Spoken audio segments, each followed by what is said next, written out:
First National Bank of Lindsay is proud to be a sponsor of tonight's football broadcast. Whether you're looking for a business loan, a personal loan, or a certain type of deposit product, chances are we have what you're looking for. First National Bank, locally owned and operated, insured by FDIC, equal housing lender.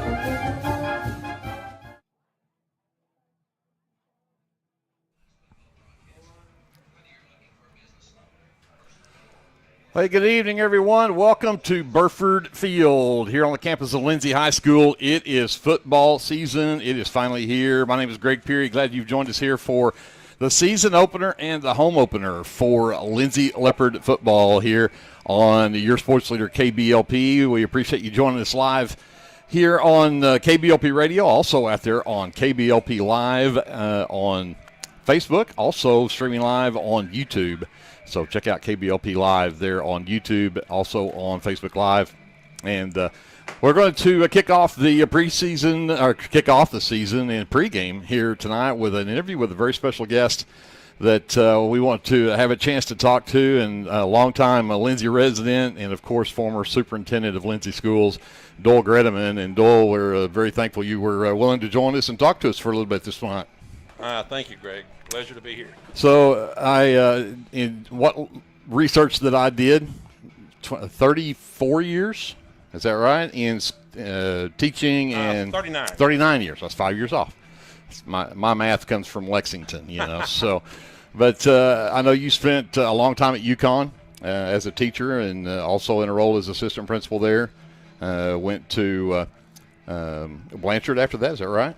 Yes, I spent 12 years at UConn, 9 as a teacher, 3 years as an assistant principal. Went to Blanchard, stayed there 7 years as a high school principal. Then went down to Hydro from there as superintendent, 5 years, and then I came to Lindsay, and that's where I've been ever since. Been here since, 94? Is that right? Exactly. Retired in 2009, and so I guess the first question I came up with in all of those roles that you've been in, you've been the teacher, the assistant principal, the principal, and now and of course a long time as the superintendent. Which of those roles do you think was your favorite to fill and to be a participant in? Oh, no doubt, Greg. My favorite was in the classroom.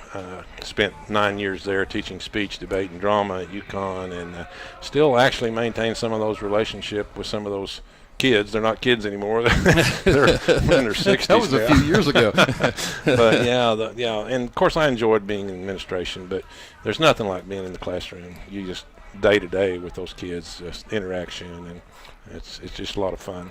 Well, and I don't think, of course, 15 years as the superintendent here in Lindsay, and of course still very heavily involved in a lot of what goes on in this town, getting close to 30 years now that you've been in this town. But I know they named the media center when they built the new media center there at the elementary school after you. I guess when you look back over your 39-year career, what do you think you consider as one of your greatest accomplishments as in that 39 years? What do you look back on and remember probably with the biggest amount of pride? Well, I think the media center was one of the big things. It's one of the things I noticed when I came to Lindsay is that we didn't have an adequate library media center for the elementary and middle school kids. And I told Lori Howell, I said, before I retire, I'd like to build a nice new library media center. And so we made that happen with the support of the community and a very, very supportive school board, and very proud of that accomplishment. I did read a quote from when they announced your retirement, and you brought up the support of the school board. I think, of course, my boys went to school here the whole term that you were here as a superintendent, I believe. And the one thing that I was most impressed with is that as we went to different towns and did different things with radio and talking to different people from different places, Lindsay never got into the situations that we saw a lot of schools get in financially and struggling and just barely making by. And I noticed that one of the quotes was that you always accredited the good school board that Lindsay always had here and that supported you and supported the things that Lindsay needed to do.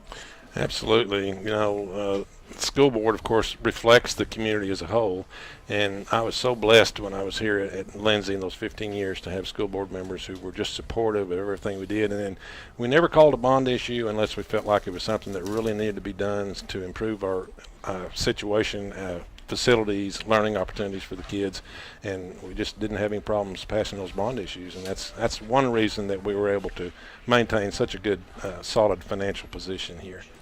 So you've been doing now, I guess, the PA announcing for football, also for Lindsay Leopard and Leopardette basketball there in the gym for a number of years now. How long have you been doing that? When did you pick that up? Good question, Greg. I'll tell you, it's been around probably a little more than 20 years, maybe 25. I know I wanted to wait until after my daughter graduated. She graduated in '97. And, of course, Charlie Jones, you know, you don't get any better than Charlie Jones. That's very true. And Charlie decided to give it up sometime around after Autumn graduated. I can't remember exactly what year it was, a year or two after that maybe. And I've been doing it ever since and just really enjoy it. And you do a great job with it. I think probably don't get to experience it as much here at Burford Field, but it's always such a joy when we get into a Leopard Arena and some of the things that you're able to put in with some of the look-alike contests and things that you come in. But you obviously enjoy it, and I think you bring that joy to the crowd. I think it makes it much more enjoyable for them as well. Well, and I have a lot of good subjects. You know, the late, great Gene Sanders and, of course, Wayne Yandell and people like that. They have such a great sense of humor that they know I can pick on them, and they know it's all in good fun and a little more fun for everybody, I think.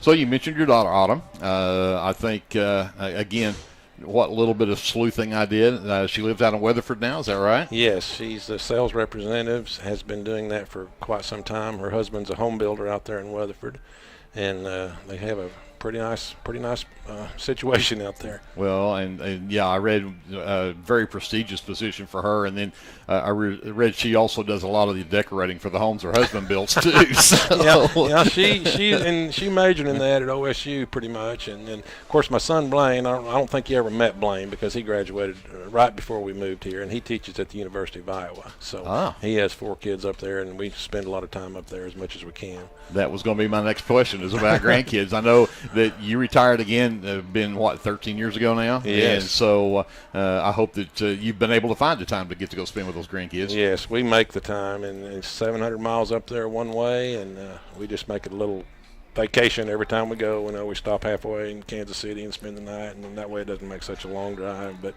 you know, they grow up so fast, Greg, as you know. Oh, yes. You just got to spend time with them while you can. Well, and so outside of the grandkids and outside of course, calling Leopard sports, what else do you find time to do to keep yourself busy now that you're retired from all that teaching and in administration? Well, I do a little bit of work with the Oklahoma Secondary Schools Activity Association over the past couple of years. They've started this sportsmanship committee, and they'll have several retired administrators, and we'll visit basketball games and kind of evaluate the sportsmanship of the crowd, the players, the coaches, and so forth, and try to do it in a positive manner. You know, we don't try to get anybody in a whole lot of trouble, but we try to point out that there are some things that they can do better, and that, you know, kind of keeps them busy. Kind of put it on a hold when COVID hit, but I think they're maybe hopefully going to start that back up again this year.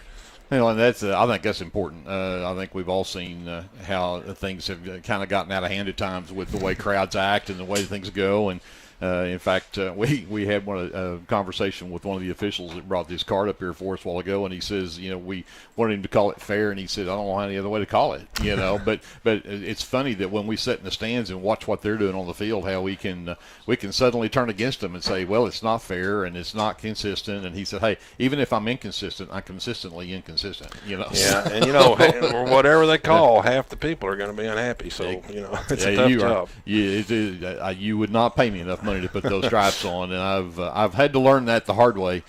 Sitting on behind this microphone was the biggest way to learn how to do that. But well, you guys do a great job. I'll say that for you. You're always very positive about our teams and coaches and players, and we appreciate that. Well, thank you. And again, I have. You mentioned how long you've been doing the announcing. We were talking earlier. I think I'm starting my 21st year of doing the radio, and you'd think I'd be good by now. Well, you are good. but again, I enjoy it. I love getting to watch these kids, and you've been doing it long enough now that now you're going to start calling the games of the kids that you called when you started. So it's getting to that point, and it's a real joy to get to do that and watch these kids grow up and get to call these games. So I'm very thankful for the chance I get to do that, and glad that we get to do that alongside you a lot of times there at the gym, and of course right here in the press box as well. Well, it's a great time of year. I'll tell you what, I've been looking forward to this game for a couple months now. We did, of course, again, doing a live stream for the first time starting this season, and we've done a couple of kind of warm-up games to, did the scrimmages to kind of get ready for this. But I don't know of a better way we could kick off this whole new season and this whole new technology without getting to talk to you and get a chance to visit with you and say thank you for all the years. Thank you for all the years you gave to Lindsay as an administrator, but also that you continue to give to this community. I don't think there's probably anybody that is around Lindsay or knows anything about Lindsay that doesn't know Doyle Gretaman and the things that you've done in this town, and so we want to say thank you. Well, Greg, Lindsay's been good to me. I tell you what, I tell people all over the state, everywhere I go, that Lindsay is a unique community. It has a great spirit of community, and that's something a lot of towns don't have. The people will do anything for the school, and it's just I just can't describe it, how thankful I am that this is where I decided to retire. Well, we're glad that you decided to drive here and become a superintendent here back some 30 years ago or close to it, and that you decided to hang around even more than that. So thank you so much. We appreciate it. Doyle Gretaman, and we appreciate him being our guest here on our pregame show here from Burford Field. We're going to send it over to JD. We've got some commercials from our sponsors here of Leopard football, and we're going to hear from them, and then we'll be back to get ready to give you some pregame, some starting lineups, and get ready to kick this one away. The Pauls Valley Panthers in the house here at Burford Field, getting ready to take on the Lindsay Leopards. We'll be back right after this timeout. This is Leopard Live right here on your sports leader, KBLP. This is Jared Thomas from the American Exchange Bank here in Lindsay. We at the American Exchange Bank have one goal, and that is to be a great hometown community bank that offers great customer service, a friendly face, and multiple loan products to meet your short and long-term financial goals. Come by and visit us at 402 South Main at www.aebank.us or now on your phone using our new mobile feature. Member FDIC, an equal housing lender. Clements Insurance provides insurance coverage to best suit your needs. We offer auto, home, farm, life, and business policies. Come by 109 West Chickasaw or call 405-756-2253. Clements Insurance is carrying on the tradition to satisfy you. So come see me, Keith, or Beth. Go Lindsay. Tonight's football broadcast is brought to you in part by the City of Lindsay, proud supporters of Lindsay Leopard football and all student endeavors at Lindsay Public Schools. Keep up with local information and events at cityoflindsay.com, which now offers easy online bill pay. Good luck to the Leopards this football season from the City of Lindsay. Football season is here, and that means it's time to show off that school spirit with team apparel from Design It Screen Printing and Embroidery at 304 South Main in Lindsay. Design It can get you all geared up with t-shirts and caps, team uniforms, and also offers custom embroidery and screen printing. Stop by Design It at 304 South Main in Lindsay or call 405-756-3635. Go Leopards from all your fans at Design It in Lindsay.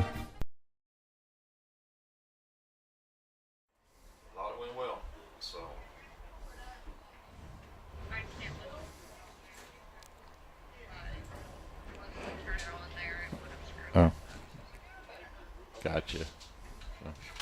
Oh, yeah. Cool. Well, all right. Well, I'll wait to hear from you. All right. Okay. Bye. I tell you, I'm going to type up this like this because with like those. That? Yeah, like that. You got an extra one? Because you can't hardly read that. That's just. How's that? Super duper. Now the difference is, and I'll redo mine. I wrote it in on mine. This one does not have heights and weights on it yet. Yeah, I don't. Yeah. which I'll use for my intros. Is the only time I use them. But Yeah. Okay. I'll throw this in my.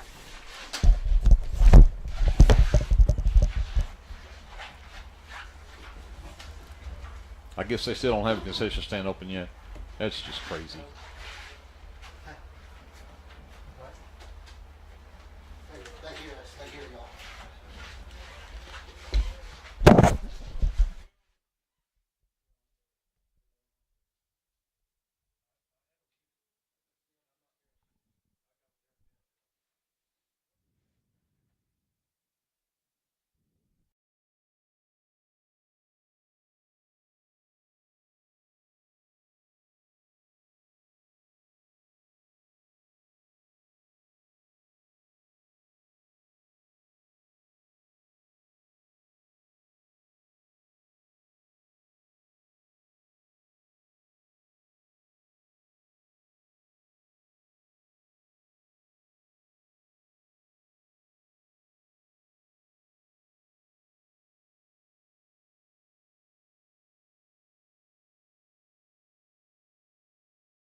From the American Exchange Bank here in Lindsay. We at the American Exchange Bank have one goal, and that is to be a great hometown community bank that offers great customer service, a friendly face, and multiple loan products to meet your short and long-term financial goals. Come by and visit us at 402 South Main at www.aebank.us or now on your phone using our new mobile feature. Member FDIC and equal housing lender.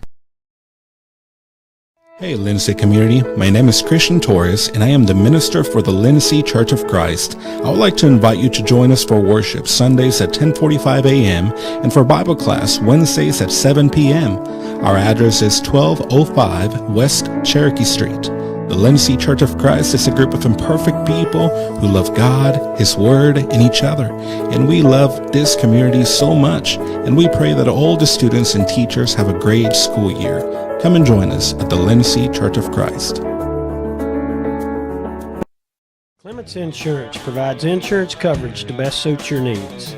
We offer auto, home, farm, life, and business policies. Come by 109 West Chickasaw or call 405-756-2253. Clements Insurance is carrying on the tradition to satisfy you. So come see me, Keith, or Beth. Go Lindsay.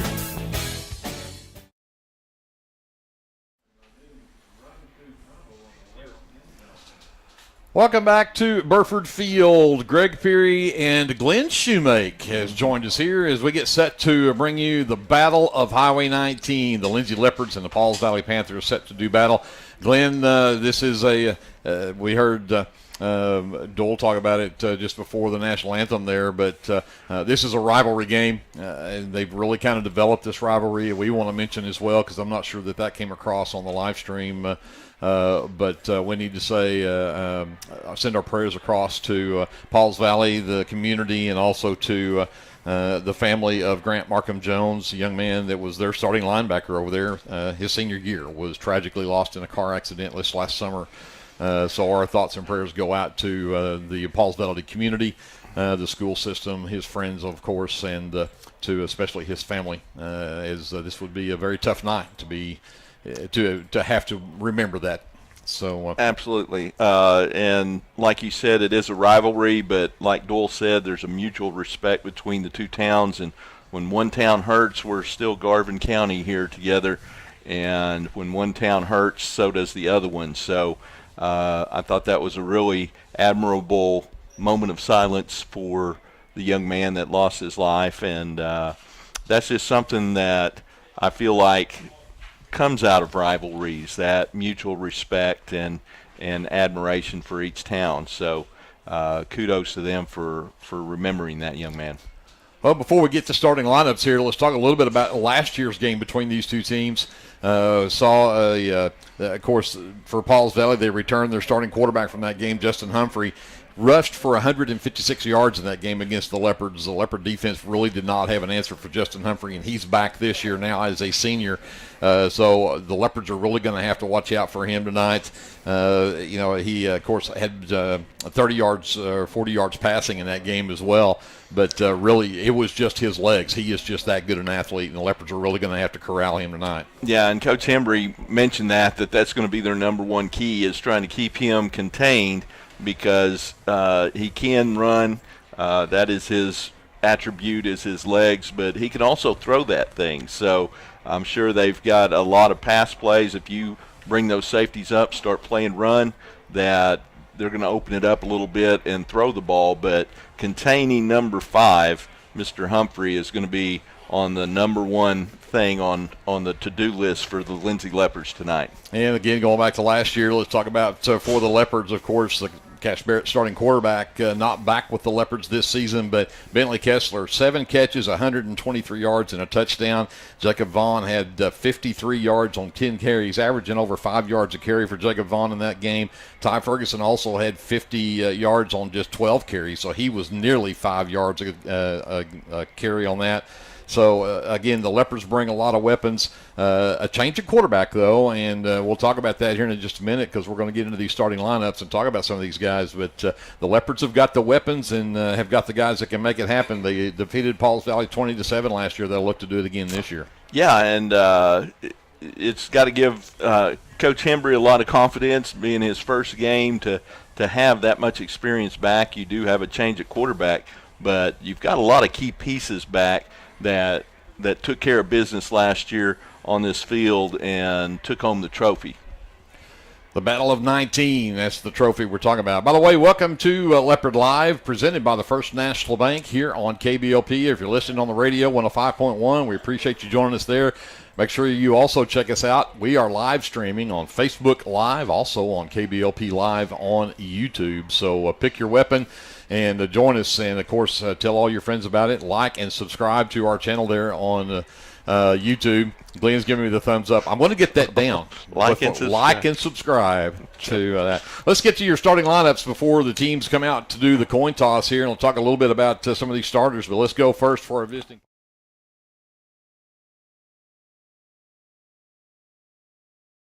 Is a senior at quarterback. In the backfield, they'll have number 2, Dakota Weatherford, a junior. Also running back number 6, Noah Oglin. He is a sophomore. And then at the wideout, you'll have a number 4, Maddox Prince. He's just a sophomore. Then senior number 9, Mason Smith, and number 18, Nathan Chronister. He is also a senior out at wideout. For the guys up front, they'll have number 50, Brett Alfred. Alfred is a junior. Number 53 is Jace Ford, also a junior. Number 54, Cooper Russell, the sophomore. Number 56 is Keandre Dixon. He is a senior up on that front offensive line, along with junior number 63, Tyler Wood. The head coach for the Pauls Valley Panthers is Dusty Raper. He's assisted by Chad Chronister, Matt Terry, Wakely Bergner, James Harrison, Ty Moore, Dylan O'Brien, Greg Manning, and Jara Martinez. And we'll go over and flip now and go to your Lindsay Leopards and get you the starting lineup for them with a brand new head coach. We'll talk about that in just a moment, but let's get to the starters. Number 1 at quarterback this season, Brody Ramming, the 6'2", 198-pound junior, will take the snaps for the Leopards tonight. And the running back spot starting will be number 8, Jacob Vaughn. He's a 5'8", 198-pound running back. And I'm doing this backwards, aren't I? I was supposed to start, but you got me? Okay. Jacob Vaughn, the 5'8", 198-pound running back. And then at the wideouts, we've got number 20, Andon Register, is a 6'3", 175-pound senior. And number 21, Bentley Kessler. He is a 6', 165-pound senior. The other side of the wideouts, number 25, Seth Padilla. Padilla is a 6', 191-pound senior. And then number 26 is Bryce Stubblefield. Stubblefield, a 5'10", 178-pound junior. Let's go to your offensive line and talk about the guys up front. At center will be number 64, Bo Blankenship. He's a 5'10", 262-pound senior. Talk to the guards. Number 60 is Aaron Rivera. Rivera, a 5'9", 231-pound junior. Also at guard, number 62, Levi Smith. He's a 5'10", 266-pound junior. At the tackles will be number 57, Owen Simonton, 5'9", 211-pound senior. And number 63, Tommy Cunningham, 5'9", 183-pound senior. When the Leopards go on defense, Glenn, if you'll pay attention to the coin toss for me and make sure that I know what happens out there. Let's talk about the defensive line or defensive guys for this Leopard football team. And we'll start with the guys up front. That will be defensive line number 57. Owen Simonton returns up there from the offense. He'll play both ways tonight. Also up on that line will be number 65, Ethan Childers, 5'10", 236-pound junior. Then we'll also have number 34, Priest Williams, 6'1", 215-pound junior. And then also up on that line will be number 28, Shane Jones. Jones is a 6'1", 196-pound junior. In that middle, or in the linebacker spots, in the middle linebacker is number 8, Jacob Vaughn. Mentioned him as a starting running back. We'll also see number 2, Ty Ferguson. Ferguson's a 5'7", 160-pound senior. The other outside linebacker is Bryce Stubblefield, the 5'10", 178-pound junior. And then back in the back at the safeties, you'll have number 20, Andon Register, the 6'3", 175-pound senior, who also plays at the wide receiver spot. And then the other safety is number 6, Austin Hines, 5'7", 158-pound senior. The head coach in his first season as head coach for the Lindsay Leopards, Sam Embry. He is assisted by Stephen Merrill, Joe Foster, Jacob Offalter, Caleb Hall, Will Kaufman, and Tom Inman. Season opener, home opener for the Lindsay Leopards here at Burford Field, and the season opener, of course, for the Pauls Valley Panthers. Somebody needs to get a hold of Mr. Holden over here. Get a hold of Holden. Yeah. So He's making faces to the window. But glad you are along with us, Greg Peary and Glenn Shoemake on the mics here. We've got J.D. Scruggs running things from the laptop. And we've got Brianna back at the studios. And Mr. Lyon running the camera up top. Paige Sutherland doing all the programming for us. Brianna? I mentioned Brianna. Oh, yeah. But yep. we will not we don't get Ainsley tonight. She bailed on us to go to Washington. So but again, thankful that you've joined us here on KBLP on FM 105.1, on Facebook Live at KBLP Live, and then also on YouTube. We are streaming live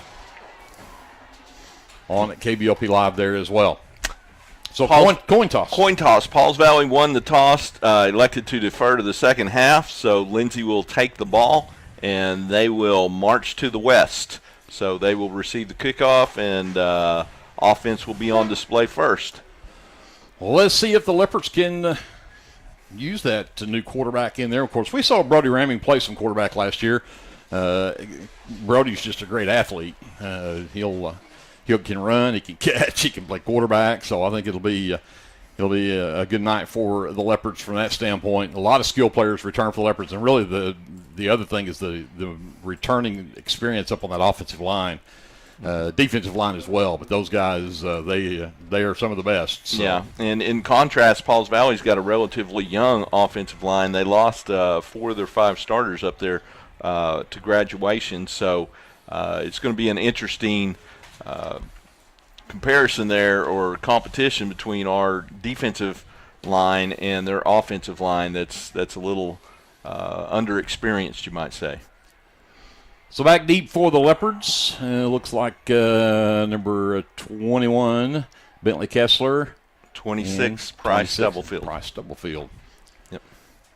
And teeing up for Pauls Valley is number, and it looks like number that is 6.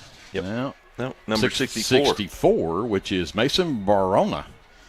Just a freshman. And actually, no, it is number 30. Yeah, one problem on Amaya is their returning kicker, and I was wondering why in the world 64 was up there, but that was maybe a little misdirection there. But Amaya kicks it out of bounds over in front of the Leopard bench, and it looks like they're going to spot that out right about the 31 maybe. Mm-hmm.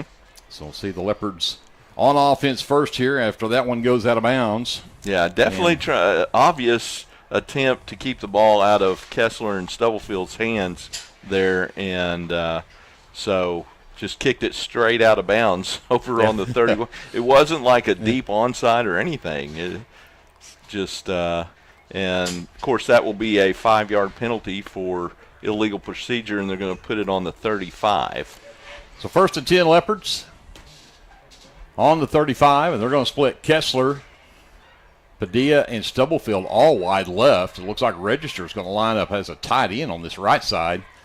Vaughn will be behind Ramming, and they'll work from the pistol here. 1st and 10 Leopards. Now he'll move over to the right of Ramming, and Ramming calls his own number, sprints to the right, and gets pushed out of bounds. Shy, he might have lost a yard. Not sure he even got back to the line of scrimmage there. Where you see where the spot is. Yeah, that was a good job by Rain Major, the defensive end on this end. We didn't get him blocked, and so Major gets the tackle right there. So 2nd and 11 now for the Leopards. They're on 34. After the 1-yard loss, they'll stay twins left, slot left.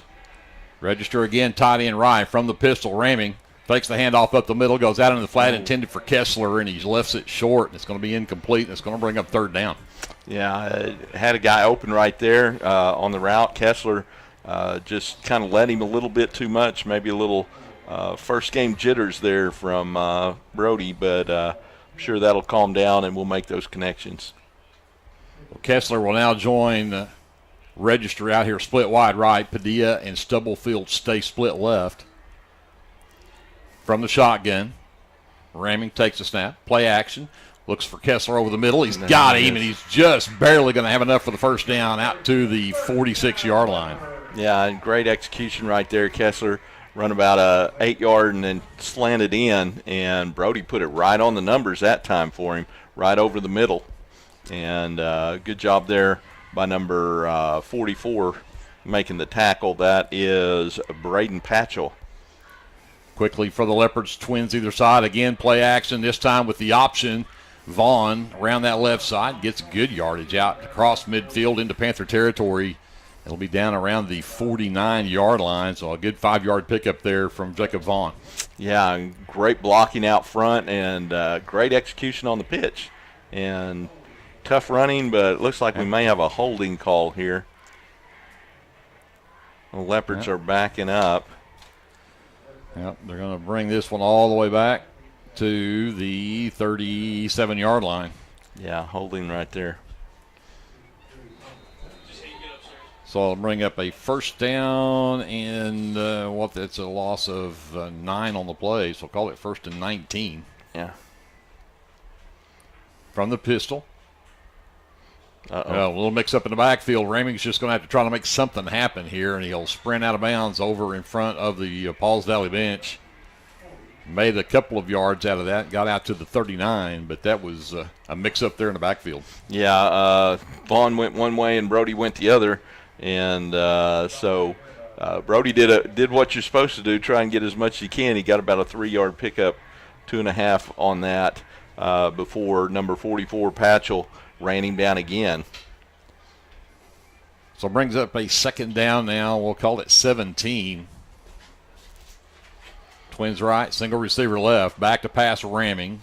Pressure up the middle, rolls to his right to avoid that tackle, and makes a move, gets around that guy, gets across 40 and out to the 44-yard line. He'll pick up 5, but that's still going to have a long 3rd down and 12. Yeah, he didn't have his receivers open, so pulled it down. A lot of heat coming up the middle. And again, that middle linebacker, Mr. Patchell, Braden Patchell, is he's a problem already with his 3rd tackle of the night. So 3rd down and a long 11. Again, twins left, single receiver right. Vaughn the lone setback, and yeah, they're in cover two. And got a flag on the play. Do we have a false start here? And we do. Leopards, with their second penalty, had the holding called and now have a false start, moves them back to the 40. So we're back to now a 3rd down and 16. Call it 16. Yeah. Again, they'll stay twins left. Tight end right. Back to pass Ramming. Got time. He's got a man down the sideline. It's Kessler, but he threw the pass inside and short, and it falls incomplete, and the Leopards are going to have to punt this away. Yeah, good coverage right there by number 21, and he was right there with him, and so good coverage, and pass just didn't make connection right there. But Kessler had a step on him, just kind of underthrew it a little bit. So Bentley Kessler, number 21, back in punt formation.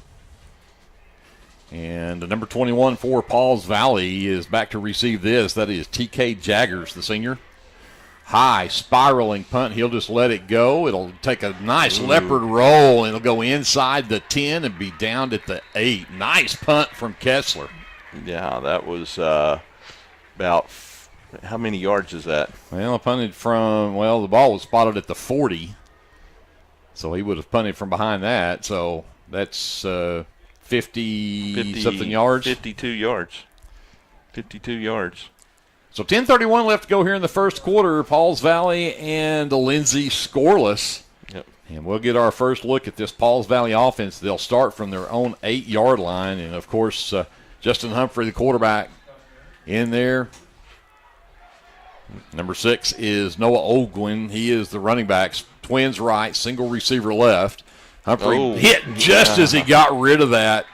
And in there was number 28 for the Leopards, and that is Shane Jones, who actually blew that play up. Recognizing a pass right away, didn't look at the fake to Ogwin and took care of business. And they called an incomplete pass.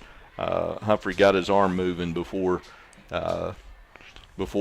he got hit. So Twins right, single receiver left. Humphrey back again in the shotgun, back to pass, back in his own end zone. Now rolls out And he's going to tuck this and run, and this is when he is most dangerous because he has got some speed and got the moves, and he's going to nearly pick up a first down there and may have it.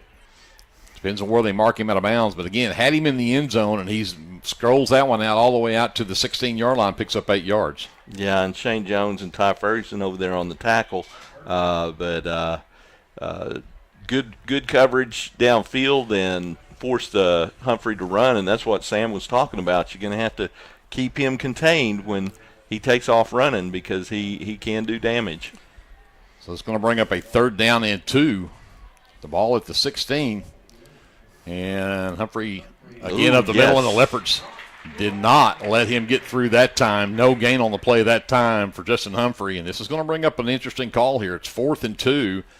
But you're at your own 16-yard line. We'll see what Coach Raper decides to do here. Yeah, great job right there from Jacob Vaughn and Ty Ferguson getting in there and blowing that up for a loss. That was for loss. Great job. So 4th down and back in punt formation is Justin Humphrey. It's always dangerous when you've got that good of a quarterback back there in punt formation. You can't ever trust that's what he's going to do. Mm-hmm. Leopards do have one man back, and we're going to have a false start over here. Number 1, Jordan Stufflebean, the junior wide receiver out here, took an early step, and so this may pretty well seal the fact if they were thinking fake at 4th and 7 now and the ball back at your own 11, you probably aren't going to do that. Yeah, absolutely. 4th and 2, I don't know, you're inside your own 20. Yeah. That'd be a bold move, Cotton. Well, it might be, but that would be bold. But bold and courageous. But when you've got the talent of Justin Humphrey back there, that's maybe not quite a gamble. That's true. That's true. You're absolutely right. Humphrey on his own goal line to punt this time. Oh, he does it is pull a it down. fake. It is a fake, and they've got it, and they got the first down. Incomplete. He dropped it. Bentley Kessler blew it up. Number 21 there for Pauls Valley. TK Jaggers had the ball, and Bentley Kessler came up and hit him right after the ball made contact with Jaggers, and really solid hit.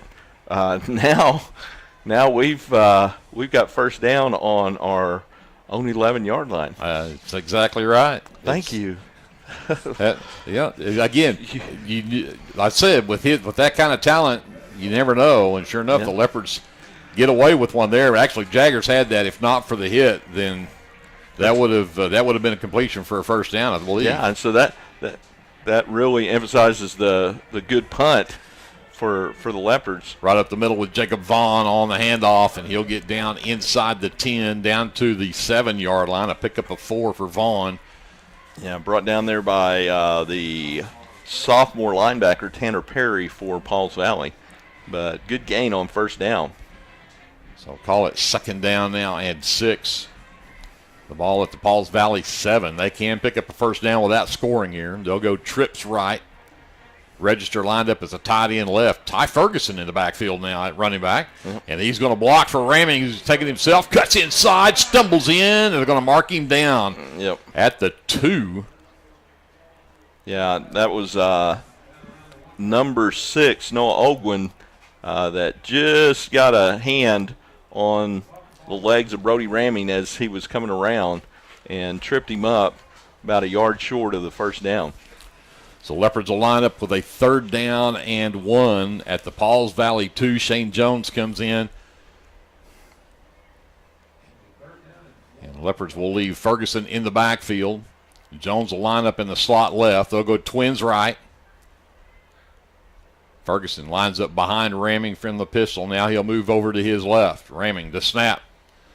Ferguson right up the middle behind that big line, and the guy from the sideline is going to mark him short.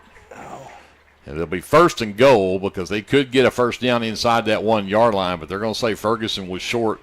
So we'll give him a yard on that, but it'll be 1st and goal at the 1. Yeah, and that was Mr. Padgett again in there on the tackle, middle linebacker, unblocked. Leopards go hurry up here, and again they're going to give it right back to Ferguson this time, no doubt. Ty Ferguson in for the touchdown for the Lindsay Leopards, and the Leopards are on the board with 7:06 left to go here in the first. Yeah, great job there blocking up front, just power football. And Ty Ferguson buoyed his way in there. So Ferguson, 2 carries, 2 yards, and a touchdown. Pretty efficient. Yep. And Ferguson also will handle the extra point chores out of the hold of Bentley Kessler. Snap's good, hold's good. Kick is on the way from Ferguson, and it is no good. Off to the right. 7:06 left to go in the first quarter. Leopards draw the early score, 6-0 they lead. We're going to send it to JD, a timeout, and we'll come back with more Leopard football. This is Leopard Live, presented by the First National Bank here on your sports leader, KBLP. Tonight's football broadcast is brought to you in part by the City of Lindsay, proud supporters of Lindsay Leopard football and all student endeavors at Lindsay Public Schools. Keep up with local information and events at cityoflindsay.com, which now offers easy online bill pay. Good luck to the Leopards this football season from the City of Lindsay. Football season is here, and that means it's time to show off that school spirit with team apparel from Design It Screen Printing and Embroidery at 304 South Main in Lindsay. Design It can get you all geared up with t-shirts and caps, team uniforms, and also offers custom embroidery and screen printing. Stop by Design It at 304 South Main in Lindsay or call 405-756-3635. Go Leopards from all your fans at Design It in Lindsay. We are back here at Burford Field. The Leopards have a 6-0 lead after the touchdown from Ty Ferguson. The Leopards, the benefit of a 4th down conversion that did not go well for the Panthers, and they get the Leopards to get the ball in the Panther 11, and only took them 4 plays to punch it in from there on the 1-yard run from Ty Ferguson. Ferguson now with the kickoff chores. And he's kind of lined up short, like maybe working onside. Nope. Yeah. Kind of a deep onside. They'll send it over here to the sideline. Grabbed there by number 2. That is Dakota Weatherford. And some good spin moves there from Weatherford, but he'll get driven out of bounds at the Leopard bench there around the 36-yard line. Yeah, and brought down there by number 20, junior Nathan Whitaker, and number 6, Noah Ogwin. So 1st and 10 at Pauls Valley, and they'll have it their own 36-yard line. And see if the Leopards defense can stand up again here, or if this Pauls Valley offense decides to get going here again. Did not have a good first series. Went 3 and out, but failed on that 4th down conversion. Humphrey calls his own number right up the middle, and he's caught from behind, thrown forward there. Bentley Kessler did a great job coming in from his corner position and reading that. They've got trips out right, and Lindsay's in cover 2. But Lindsay's almost daring them to throw the ball. Putting everybody in the box. They'll go trips right for the Panthers. Cronister's going to line up as a tight end this left side. Ogwin stays as the lone setback. He'll move over to the right of Humphreys as he works from the shotgun. Humphrey back to pass, out in the flat, and has a man. He's got it, and it'll be close to a 1st down. Padilla on the stop for the Leopards, but Jordan Stufflebeam with the reception gives the Panthers a 1st down. Yeah, you could see that coming. Number 1 was wide open in the slot and just ran out there and run a hook for 10 yards and got the 1st down. So 1st down to Pauls Valley now. They've moved out to the 46-yard line. Their first down of the night. They will send Jorge Fabella wide left, slot left, and the handoff right up the middle and nowhere to go for Noah Ogwin, and he'll be stopped for a loss in the backfield there by the Leopards. Yeah, great job right there from number 50. I'm not sure which number, 57, I believe. Let's look at our defensive line. There you go. 57 would be Owen Simonton. Yep, 57, tackle for loss. Great job of getting in there and beating his block. Loss of 3 on the play brings up 2nd down and now 13. Pauls Valley at their own 43-yard line. Now they'll go full house backfield. Wide receiver either side. Humphrey. Again, hands it off to Ogwin, looking for something around that right side. The Leopards string it out, and they'll drop him. Pretty much no gain there that time for Ogwin. Yeah, again, that was Childers in there on that one.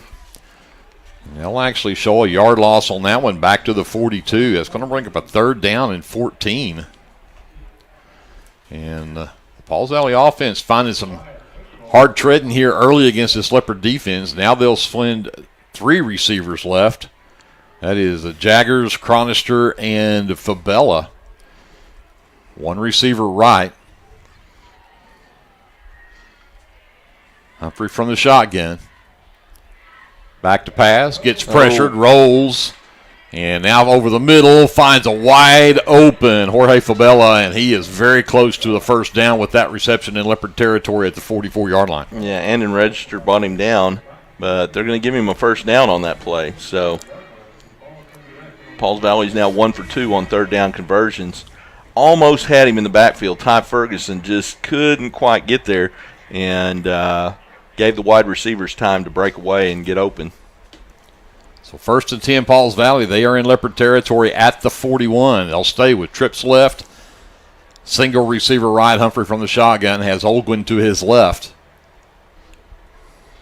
Nope, that is not Olguin. And Humphrey keys it himself. Good play around that left side, and he gets a lot of yardage down near the 32-yard line for the Leopards. He'll pick up 12 and another 1st down there as he faked the handoff that time to Rain Major, who is in the backfield.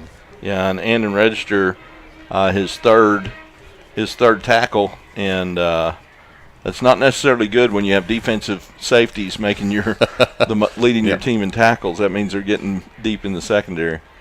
Humphrey again. This time the bubble screen out to the right. Fabella with the reception. He'll be caught by register and slung out of bounds at the 30, but still picks up 3 yards on the reception. Yeah, good execution right there. We're giving them about 5 yards. Like I said, we're almost daring them to pass, and they picked up about 4 or 5 yards right there on that play. So Major stays in the backfield. This time Weatherford also back there. Humphrey will send Chronister and Stufflebeam wide left. I believe that is Fabella, who is split wide right. 2:40 left to go here in the 1st. Leopards up 6-0. Humphrey, the quarterback draw right up the middle, breaks tackles, still on his feet, still breaking tackles. Finally gets pushed backward, and there's a fumble. Let's see who's got it here. As they pushed him backwards. And number 9 comes up with it for Pauls Valley. But Andon Register got his hand on the ball and stripped it, and just happened to have a wide receiver out there that fell on it. Picks up 6 on the play to bring up a makeable 3rd and 1. But again, there is the athleticism of Justin Humphrey. He is. A quarterback draw. Let's just spread it out and run him up the middle, and picks up about 6. The 3rd and 1, the Leopard 24-yard line. Humphrey. Now this is a for sure. We're just going to run it and pick up a yard here. Humphrey right over that right side. The Leopards broke through and made it tough, but I believe Humphrey picked that one up. And now we got flags flying as there's a lot of pushing and shoving going on the field. And yeah, that was Childers again, and number 25 Seth Padilla in there on the tackle. So we do have flags here, and let's see if this is going to offset or if this is going to go one way or the other. Again, it's shoving, I believe, coming from both sides of the field there, but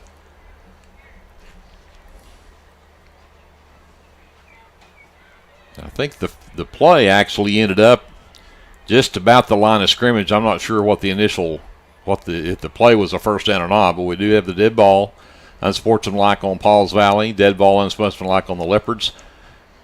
But they say the result of the play was a 1st down, and so that's where it will be as the ball sits at the 22-yard line. So that pickup of 2 by Humphrey was enough for the 1st down. Yeah, and you're getting down here into red zone territory, and it's really going to emphasize the run defense of the Leopards. And they've done a pretty good job. They forced Humphreys to throw the ball, and he's thrown it pretty well, but we got to really clamp down right down here. Major in the backfield. Weatherford lined up in slot left, wide receiver either side, Humphrey. And they give it to fake the handoff. And again, Humphrey keeps it himself, faked me out as he got inside the Leopard 20.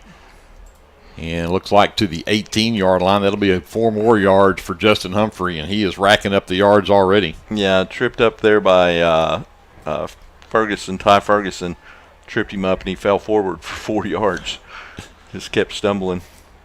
2nd down, 6 for the Panthers in Leopard territory as we get down to 1:15 left to go here in the first quarter. The Leopards still hanging on to a 6-0 lead, but Pauls Valley in the Leopard red zone. Humphrey. 2 receivers left, 1 right, back to pass, looks to his right, comes back to his left, threw it too high and is picked off. Bentley Kessler with the interception. Yeah, and that was Aiden Ramage in there on the pressure, and great job by him of rushing that throw, and Bentley Kessler, 21, with the interception, and the Leopards are now back on offense, back in business. 1:01 left to go here in the first quarter, and the Leopards take that 6-0 lead back on offense. And they'll have it at their own 12-yard line. So you start deep, but, hey, you just stopped the offense here, and it looks like we've got a timeout on the field. Let's take a quick 30-second timeout with them. We'll come back to Burford Field after this. You are watching and listening to Leopard Live, presented by the First National Bank here on your sports leader, KBLP. The Aaron Springs Baptist Church is a proud supporter of the Lindsay Leopard football team and would like to invite you to join them for Sunday school at 9:30, Sunday morning worship services at 10:45, Sunday evenings at 6, and Wednesdays at 7. Good luck, Leopards, from everybody at Aaron Springs Baptist Church.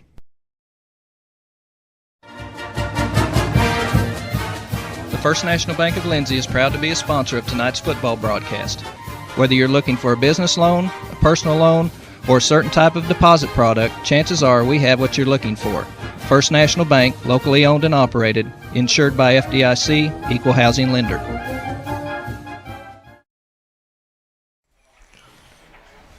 They got Jacob. So Lindsay Leopards back on offense. 1:01 left to go here in the first quarter. They lead 6-0, but they had the ball on their 1st and 10 at their own 12. And Vaughn back in the backfield at running back with Raming at quarterback.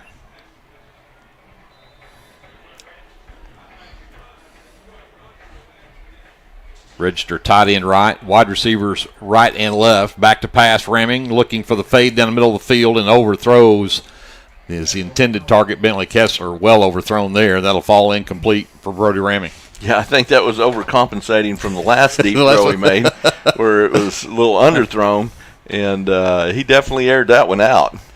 Bentley just watched it. So where's that going? Jack Dodd checks in at wide receiver. He'll split wide left over there along with Stubblefield. We'll have Padilla split wide right. Register moves over to the left side at tight end. Vaughn behind Raming in the pistol. They'll give it to Vaughn up the middle. Nice hole right up the middle, and he'll get out to about the 18-yard line. That'll be a pickup of 6. Yeah, great job by the line making that hole, and brought down there by sophomore linebacker Tanner Perry. Brings up now a makeable 3rd down and 4, but inside your own 20, you got to make this one happen. Yeah, we're 2 for 3 on 3rd down conversion so far. So Raming tries the hard count. Nobody jumps. They'll go twins left, single receiver right. Register on that tight end left side. Raming calls his own number with the sweep to the left, looking for a place to cut in. Finally did, but there was nowhere to go, and he'll pick up a couple, I think, out to the 21, but it's still going to bring up a 4th down and 1 here. And we may see the Leopards punt this one away. You're holding on to a 6-point lead, but, hey, you're going to get some time to talk about it because that'll be the final play of the first quarter. Yep. The Lindsay Leopards lead 6-0 over the Pauls Valley Panthers. The Battle of 19 trophy on the line here. We're going to send it back to JD. We'll take a timeout. We'll come back with more. You're listening to Leopard Live, presented by the First National Bank right here on KBLP. Hey there, this is Trace Adams with Hassler Hot Oil Service. We are family owned and operated with over 25 years experience. I am a 4th generation Lindsay Leopard, and we proudly support Lindsay Leopards and Leopardettes athletically and academically in all their endeavors. Call my dad, Greg Adams, at 405-756-6075 for all of your hot oiler needs. Again, that's 405-756-6075. Go, Lindsay! Jake Shortstop offers gas, snacks, ice cream, pizza, subs, wings, and the coldest drinks in town. Everyone at Jake Shortstop says good luck to the Lindsay Leopards this football season.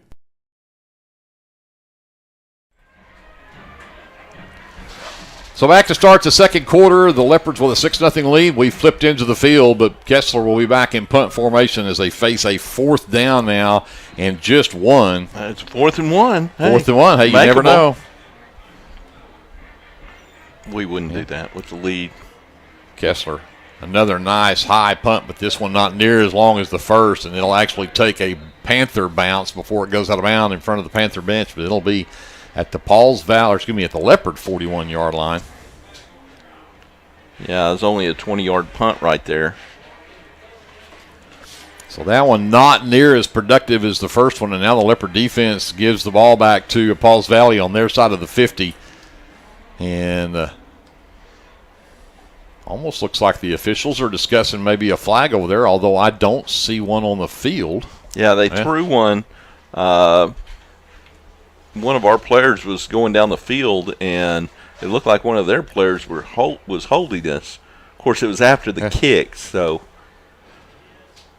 So White Hat maybe hit it out here to give us a call, see what we get here. Oh, we got a sideline warning against Pauls Valley. So just a warning, so they will keep it 1st and 10, the Leopard 41-yard line with 11:52 left to go here in the first half.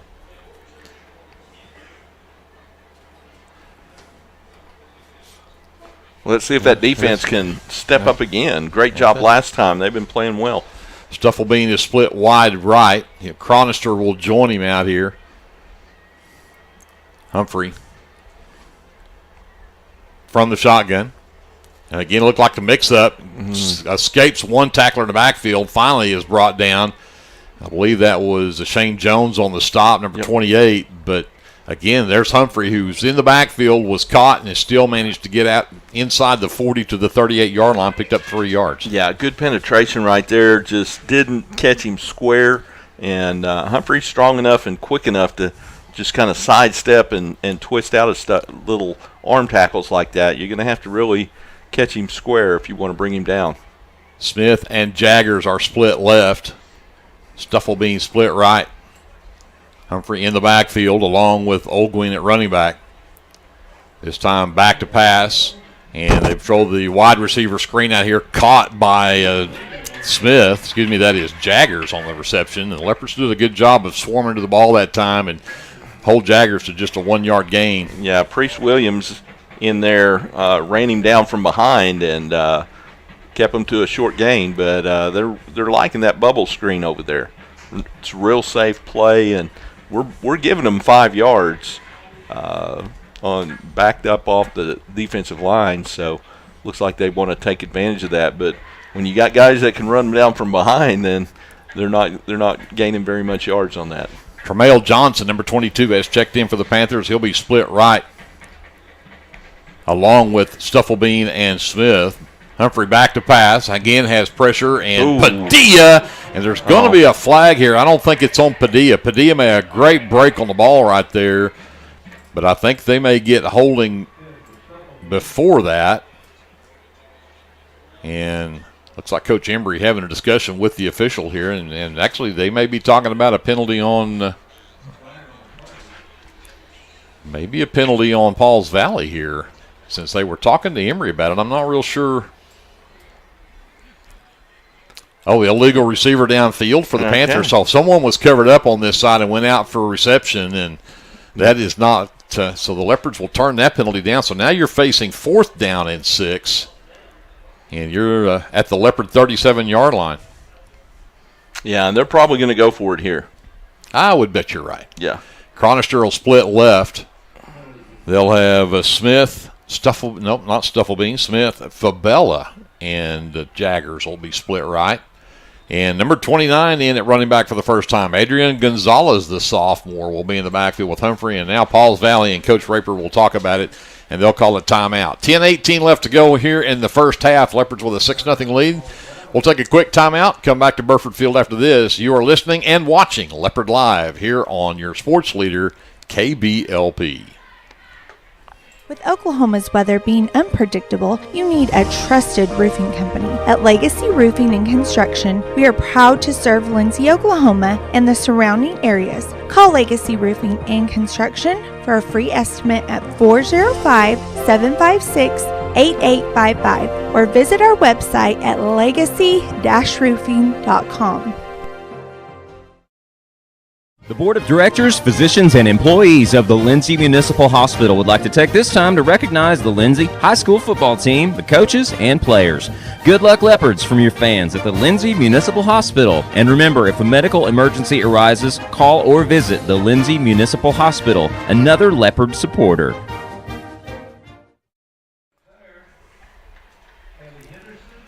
Back from the timeout, 10:18 left to go here in the first half. Pauls Valley facing a 4th down and 6 from the Leopard 37-yard line. And they are going to go for it, just as Glenn predicted they would. They'll go with 2 in the backfield, 2 wide right, 1 wide left. And Humphrey rolls to his right, looks out here in the flat. He's got a man with the reception, and he is going to be very close, and he'll have the first down at the Leopard 29-yard line. Yeah, Padilla kind of backed off, and he ran a stop right there, went out about 10 yards, far enough to get the first down, and ran a stop, and Padilla just couldn't put on the brakes fast enough to come back and get him. So Cronister and Fabella will now go wide left. Smith stays wide right. They'll keep Weatherford in the backfield along with Gonzalez. Humphrey again will work from the shotgun with now 1st and 10, the Leopard 29-yard line. And they're going to hand it. Nope. Humphrey pulls it back, keeps it himself, and he'll be dropped right at the Leopard 25-yard line. About 4 more there for quarterback Justin Humphrey. Yeah, Ethan Childers there with the stop, but good block right there. They kind of trapped the end and made a hole for Humphreys to run up in there, but Childers ran him down from behind from his nose guard position. So brings up 2nd down and 6 now, the Leopard 25-yard line. Trips left. Cronister is lined up tight end right. Humphrey with Gonzalez in the backfield. Keeps his own, calls his own number around the left side, keeps it across the 25 and tripped up there. I believe that was, is that Jones again? 26. No, that was Price Stubblefield. Stubblefield from that safety spot back there. Yep. Came up and tripped him up. That's tough to do because Humphreys is so athletic. So 3rd down rather, and call it 4 from the Leopard 23. And this time again, they're going to go with that full house. 3 backs right in front of Humphrey. I wonder where he's going to run the ball here. Let's see if the Leopards can stop him here. High snap. Humphrey gets it down, and Humphrey will get across the 20 down to the 18 and very close to another first down. Again, you know what he's going to do, and you still can't stop him. They've got that much size up front, and you got that many bodies in front of you. That's he just follows them right down there and picks up the first down. No, they marked him short. They sure did. Marked him at the 19. They may be, I don't know. Yeah. Where they marked it is not where that 4th down. Yeah, he's just about a half yard short, so we'll call it 4th and 1. Yeah, they're going to sneak this. And Humphrey will call his sneak and make that one easily. Yeah. And he'll get it down to the 17 as he'll pick up 2 more and another first down. There's another 4th down conversion.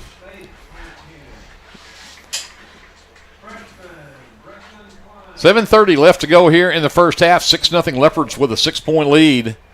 But again, this is where Pauls Valley got down inside the 20 and the other end of the field there in that first quarter and then threw the interception. Let's see if the Leopards can get another turnover here or hold Pauls Valley out of that end zone. Yeah, they're now 2 for 3 on 4th down conversions. Not so good on 3rd down conversions, which is forcing the 4th down conversions. Right. But they're 2 for 6 and 3rd down. Humphrey from the shotgun. Ooh. And they'll give it right up the middle, and that is Gonzalez, who picks up nice yardage. They're going to call him down back about the 14-yard line. Say his knee was down, even though he was down closer to the 11 or 12. They'll say he was down at the 14. So a pickup of 3 for Gonzalez. Yeah, and that was Ethan Childers again with the tackle. That's his 4th tackle of the night. So 2nd down and 7. The ball at the 14. Clock continues to run with 6.5 to go here in the first half. And again, they'll go with 2 in the backfield, a wide receiver either side, and Chronister lined up at the tight end right. Humphrey from the shotgun. High snap. Humphrey gets it down, gets around that right end. He's got blockers in front of him. Look out. Humphrey inside the 5, and he'll have a 1st and goal for Pauls Valley, and he'll be at the Leopard 1-yard line. Yeah, good job of blocking right there. They stacked it inside, and I think Lindsay had the mentality of they were going to run it up the middle, and Humphreys had a lot of room to run out there. Mark it just inside the 2, so we'll call it 1st and goal from the 2. And I bet we can guess what will happen here. 1 wide receiver to the right. 3 backs in the backfield. They'll be over to the left side of the line. Humphrey from that shotgun. And does take it right over that left side into the end zone. Touchdown, the Panthers. And they tie the game up with 6 and an extra point try still to come. Yeah, and their line did a good job of collapsing us to the right. And Humphreys, of course, only having to get a yard and a half, just dove right in that little gap between the end and the line for the touchdown. So Chronister with the hold. Juan Pablo Amaya with the kick. Just a sophomore, but he was their kicker last year. Has a good leg. Amaya, high snap. Chronister gets it down. The kick is on the way, and it is good. 5:40 left to go here in the first half. The Panthers have taken the lead 7-6 over the Lindsay Leopards. We'll take a timeout. We'll come back to Burford Field after this. You are listening to Leopard Live, presented by the First National Bank, right here on your sports leader, KBLP. This is Brandon Cottrell, pastor at Calvary Baptist Church. Just want to take a moment and invite you to come worship with us this Sunday. Classes begin at 9:30 and worship follows at 10:45. We have something for all ages each Wednesday night. Meals begin at 5:30 and Bible study follows at 6:30. We would love to have you come be a part of our worship. We are located 410 West Chickasaw. Come join us.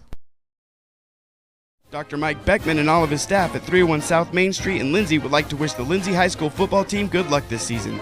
To schedule your next eye exam, call Dr. Beckman's office at 405-756-4414. Operating hours are from 8:30 a.m. to 5 p.m. Monday through Thursday and 8:30 to noon on Friday.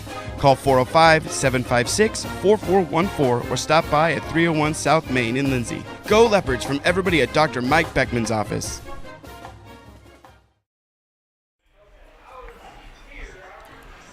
We are back here at Burford Field. Greg Peary, Glenn Shoemake here as we get ready for the kickoff from Juan Pablo Amaya for the Panthers as they've taken a 7-6 lead over the Leopards. Again, thank you for joining us here on KBLP 105.1 FM. If you're watching on KBLP Live on Facebook or on YouTube at KBLP Live. And this time they do switch it up, and the kick, Priest Williams will track that one down back at the 30-yard line as they did have Mason Barjona back there, and he kicked it away this time, kind of trying to catch the Leopards asleep. But yeah, and kind of did what you were talking off air, get it past that second line, and maybe you can outrun them to it. It's almost like a deep onside kick, and Priest did a good job. He's on the second line of going back and corralling that before any Pauls Valley Panther could get on it. So the Leopards take over 1st and 10 to their own 31-yard line. They've got 5:38 left here in the first half to see if they can answer the score from Pauls Valley. Ferguson in at running back. Twins left, single receiver right. Ramming gives it to Ferguson right up over that right side, still on his feet, but a couple of tough yards there from Ty Ferguson. Yeah, number 12 in there for the tackle. Rain Major for the Panthers. Gain out to the 33 and bring up a 2nd down and 8. Stubblefield and Padilla are split left. Ferguson again in the backfield. Ramming rolls to his left, throws back, got the man, and Stubblefield just could not hang on to that one. He was there. Would have been a first down, I think, by the time he got turned upfield, but he drops that one. It'll fall incomplete. Yeah, great execution right there. Put it on the hands and unfortunately couldn't corral it, but well-executed play right there. So third down for the Leopards. This is their first third down of the second quarter, but they're 2 for 4 so far in the game on third down conversions. And third and 8 here. Need to convert this one.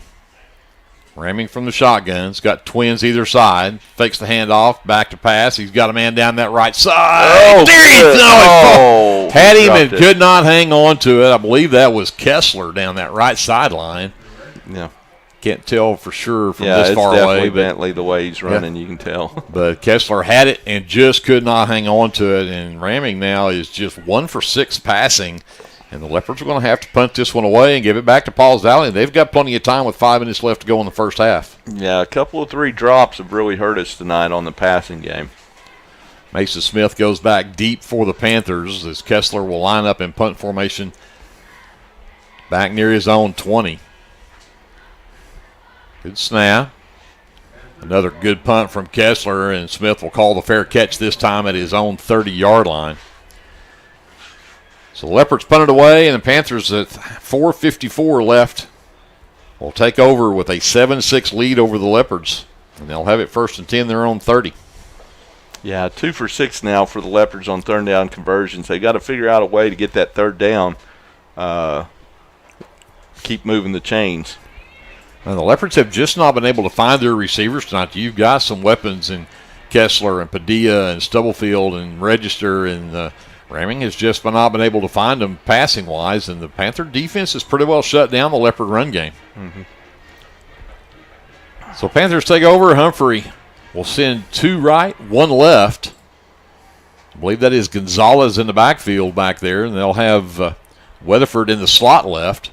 Humphrey from the shotgun. He'll bring Fabella in motion, hand it to him, going left on that jet sweep, and the Leopards will stop him after a short game, but a nice run from Fabella there as he'll get out to, the 34-yard line, I believe. Yeah, Bentley Kessler hit him at about a 1-yard gain, but he fell forward through the air for about another 3 yards. So Bentley did a good job of coming up, beating his block, and making contact.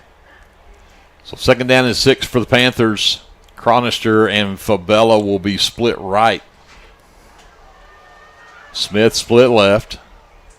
Humphrey again with 2 backs in the backfield with Weatherford and Gonzalez. He'll work from the shotgun. His clock runs with 4:10 left to go here in the first half. Back to pass. More like a quarterback draw, and he'll be brought down just about the line of scrimmage. Yeah, that was April in there on the tackle, the shoestring tackle, and got some help right there from Ethan Childers as well. So no gain on the play that time for Humphrey on that quarterback draw. Is going to bring up a 3rd down and 6 now. Pauls Valley from their own 34-yard line. They'll stay with Gonzalez and Weatherford in the backfield. Chronister is wide right along with Fabella. Smith split wide left. Is that 56 or 58? That may be 58. Humphrey back to pass. Gets pressure right up the middle. They set up the screen. Got it to Gonzalez. He's got wheels. He gets across midfield, and he'll be driven out of bounds. And Register out there along with Jacob Vaughn on the stop.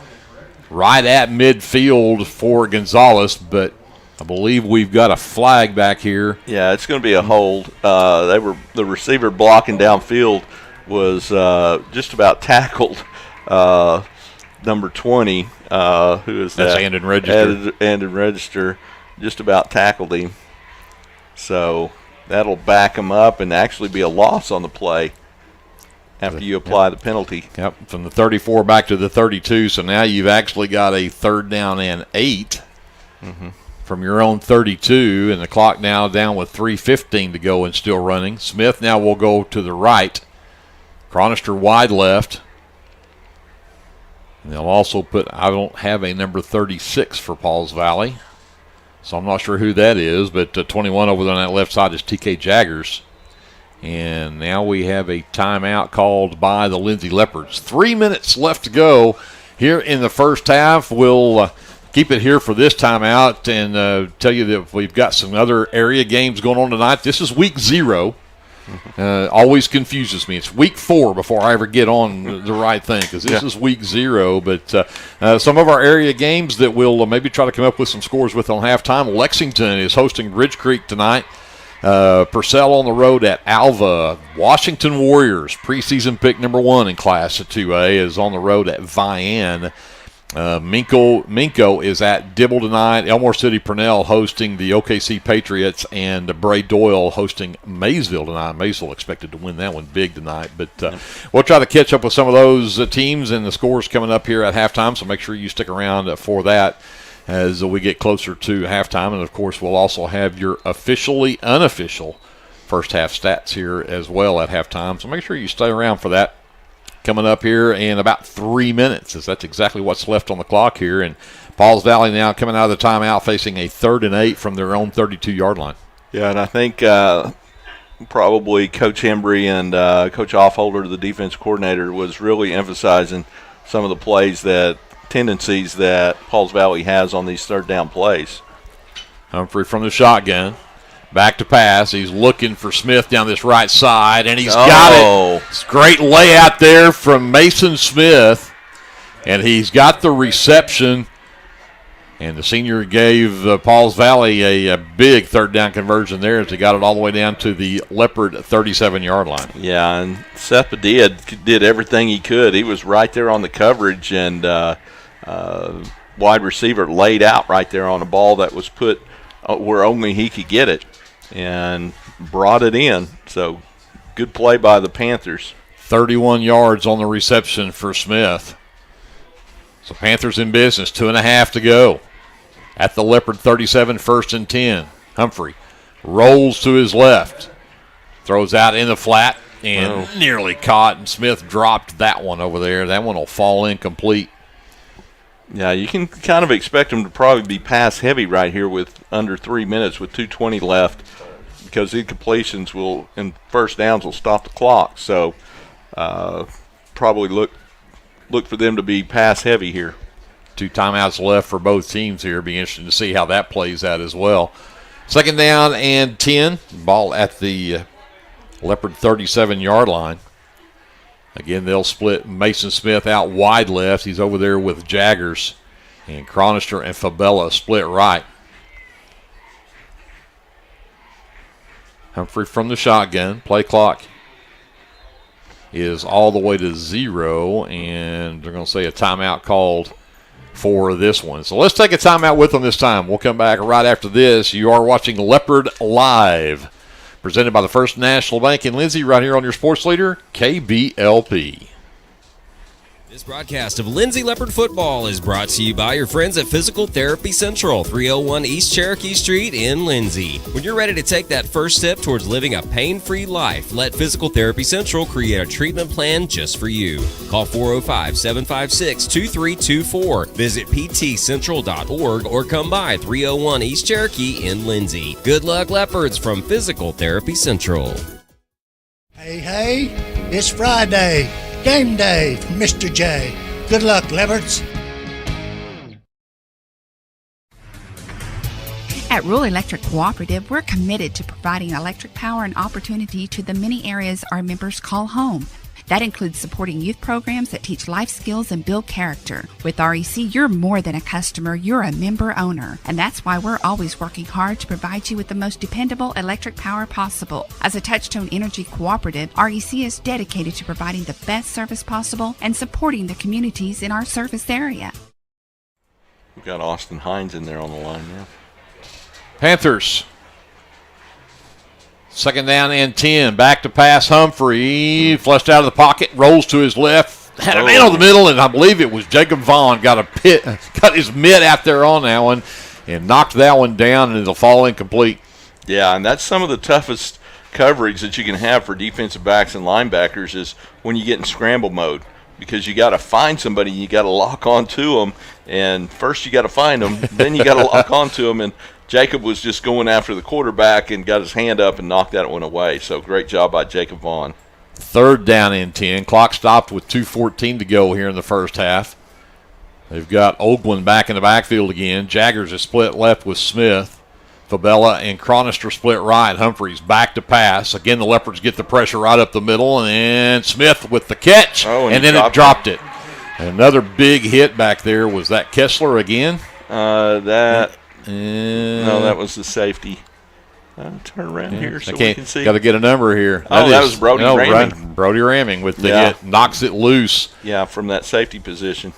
And now 4th down and 10 for Pauls Valley with 2:08 left to go at the Leopard 37. And this is a big 4th down conversion here with 2:08 left on the clock. The Leopards still have 2 timeouts in their pocket. That's plenty of time to try to get one down here if Pauls Valley doesn't convert this.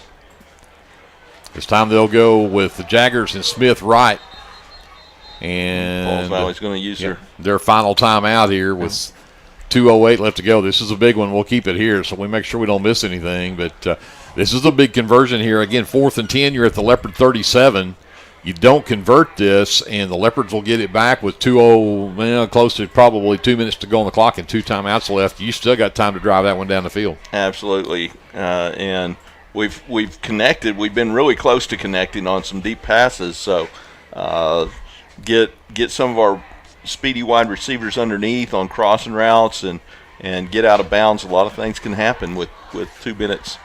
Well, and you can probably expect with 2 minutes to go, they're going to go into probably a cover 3 or cover 4. They're going to be playing deep, making sure that you keep everything in front of you, and that gives you some chances to get that ball into your playmakers. And, of course, we're getting way ahead of the game here. Pauls Valley may convert this thing and put it in the end zone. They're 2 for 2 this quarter, 2 for 3 on the game for 4th down conversions.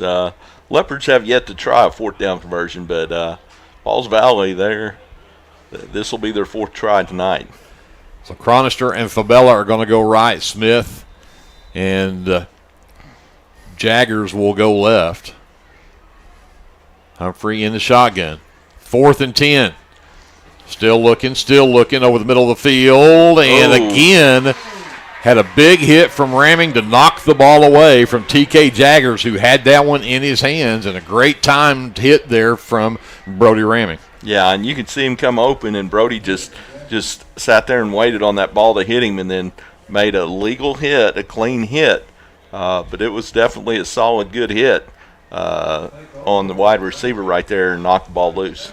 So 2:02 left in the first half. Leopards trail 7-6, but they've got the ball back on their own 37. Let's see if they can push it down the field here. Register, Stubblefield, and Kessler will all go wide left. That means Padilla will be the lone receiver, or they'll go wide right. Padilla, the lone receiver, left. Ramming from the shotgun. They're going to roll the quick bubble screen. Caught in the flat, makes a man miss, makes another one miss, gets across midfield, and a first down there, and I believe that was Kessler. Nope, because Kessler's there. There must have been Register maybe on the reception. Yeah, Owen with the tackle out there, but made several guys miss on that little, almost like a bubble screen out there, wide receiver screen. And we got a flag. Looks like it's coming back. I was working real hard to try to make sure I came up with who caught that ball. And when we're in the booth with the lights and those black uniforms and orange letters, it's very hard to see those numbers across the field. But I believe that was Andon Register who had that reception. And the call as a whole, I believe, on the Leopards going to move it all the way back to the 26-yard line. Yep. So 1st and 20. Probably more like 21. Low snap and 25. We got a false start maybe on the Leopards here. Yeah.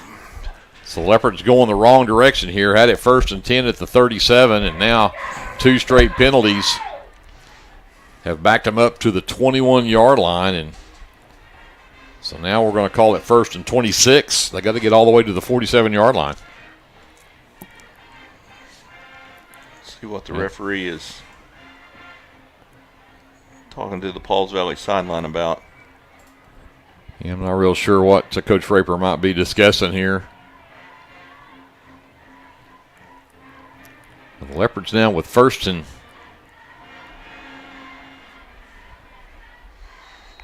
yeah, definitely long. Yeah, 20. I'm going to stick with my 26. Trips left, single receiver right, ramming this time to Padilla with the reception. And he'll get to about the 25 and pick up 4 yards, but well short of being able to get to a first down. Yeah, run down there from behind by number 32, Parker Green, senior linebacker for Pauls Valley. So short gain. This may be a situation where you almost want to just let it run out here. Yeah, exactly. You're on 2nd and 21. Yep. You don't want to try to throw it deep in this part of the field here and get it picked off. So Ramming will roll to his right, throws that in the flat, intended for Kessler, off of his fingertips, out of bounds. That'll stop the clock with 1:16 left to go. Of course, that's what I know right there. Yeah. We're going to throw the ball and keep going here. Well, but again, that's a safe throw out in the flat. Yeah. It's a one-on-one, and you put that on Kessler's chest, and he catches that one, and you at least made up part of that yardage. But, yeah, and you're got it 3rd and manageable instead of 3rd and 21 here. I think this one here, you got to make sure you either complete it or do a running play so that clock runs with 1:16 to go. You don't want to leave Pauls Valley any more time than you have to. Yeah, and they have no timeouts to stop it, so. Rush up the middle, Padilla with the reception, and it'll take 4 white shirts to bring him down. He's close to the original line of scrimmage at the 36, so it's a nice reception of about 11 yards there for Padilla, but it's going to be well short of the first down. It's going to bring up 4th down, and they called it 11. So 52 seconds left on the clock. It'll run here as, again, Pauls Valley can't stop it. The Leopards may let this one go down. There's 15 left on the clock. It's going to get it down to about 35 seconds here before they will maybe stop it or take the penalty and then kick it. Yeah, about 30 seconds left will be on the clock when Coach Hembry uses his timeout here. Oh, they kept running the clock. Yeah, they didn't call the timeout. They called the delay, and so they'll move the ball back to the 30-yard line. The clock's still running. Yeah. Oh, now they stopped it. That's some hometown clock management there. So 4th down and officially 16 now, back at the 31. And I don't know. I think they're looking up at the clock now. Coach Raper's like, hey, there's like 29 seconds. So they will discuss the clock here, I'm sure. With just 19 on there should be closer to 30. Yeah, and they've got nobody back to receive the punt, but they're not all up on the line to block it either. But you would more like playing safety here to make sure the Leopards aren't going to fake one here. And yeah. Of course, Kessler back in punt formation. Yeah, 4th and 16. I certainly wouldn't fake one here with down by a point and the ball at your own 31-yard line, but no. Pauls Valley will get the ball coming out to start the second half. So White Hat trying to signal what he wants on the clock here. So we will adjust it to 22 seconds. That's generous of us, I think. Yeah. For Pauls Valley's sake, I think they got shorted about 8 or 9 seconds there myself. Yeah, I did too. Kessler back to punt. Spiraling high punt. And this one will again take a Pauls Valley bounce. Somebody needs to jump on that. They'll let it bounce again. Short punt from Kessler, high, but not much distance on it. The last one was a net of about 20 yards, and this one maybe not even that far. Yeah, I think that was 10. This one's going to go to the 42-yard line for the Leopards. Actually, it comes out as 11. 11. So Pauls Valley takes over with 10 seconds left on the clock. Again, they have no timeouts left. So this will have to be one good scoring play if they're going to put one in the end zone here, or a quick pass. And yeah, they've been real successful of taking their slot receivers out there, or their wideouts, and curling them in that gap in our zone, and getting about 15, 20. So with 10 seconds and the first down, you can stop the clock. Of course, you got to run up there real quick. But they probably got time to run 2 plays here, so they could go for the whole thing twice, or they might try and cut that down a little bit. and maybe even get it close enough for Humphrey to get out in the open in a running play. Well, we'll see what Coach Fraper decides to do here. Chronister says, I know where I'm supposed to be. I'm coming wide right. Yep. Yep. And so they'll break the huddle there, and I think they're still trying to chew on the ear of that sideline official over there. But they're going to go trips right, single receiver left. Humphrey has Olguin in the backfield. 10 seconds left. And Humphrey keeps it, snaps one back. Oh. Down the field, and it is caught. That is Fabella on the reception, and they'll mark him at the 13-yard line, but just 1 second left on the clock. I don't think they're going to have time to get a play off here. Yeah, I don't think even by the time you get up there and clock it.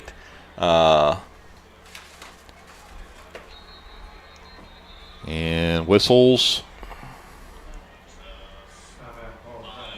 Pauls Valley doesn't have any timeouts. I started to say I don't think Pauls Valley has any timeouts.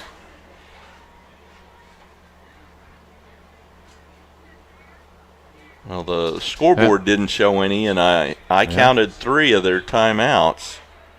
I think that's what Coach Hembry is talking to the head man about. And I don't know who's responsible for keeping up with that on the field.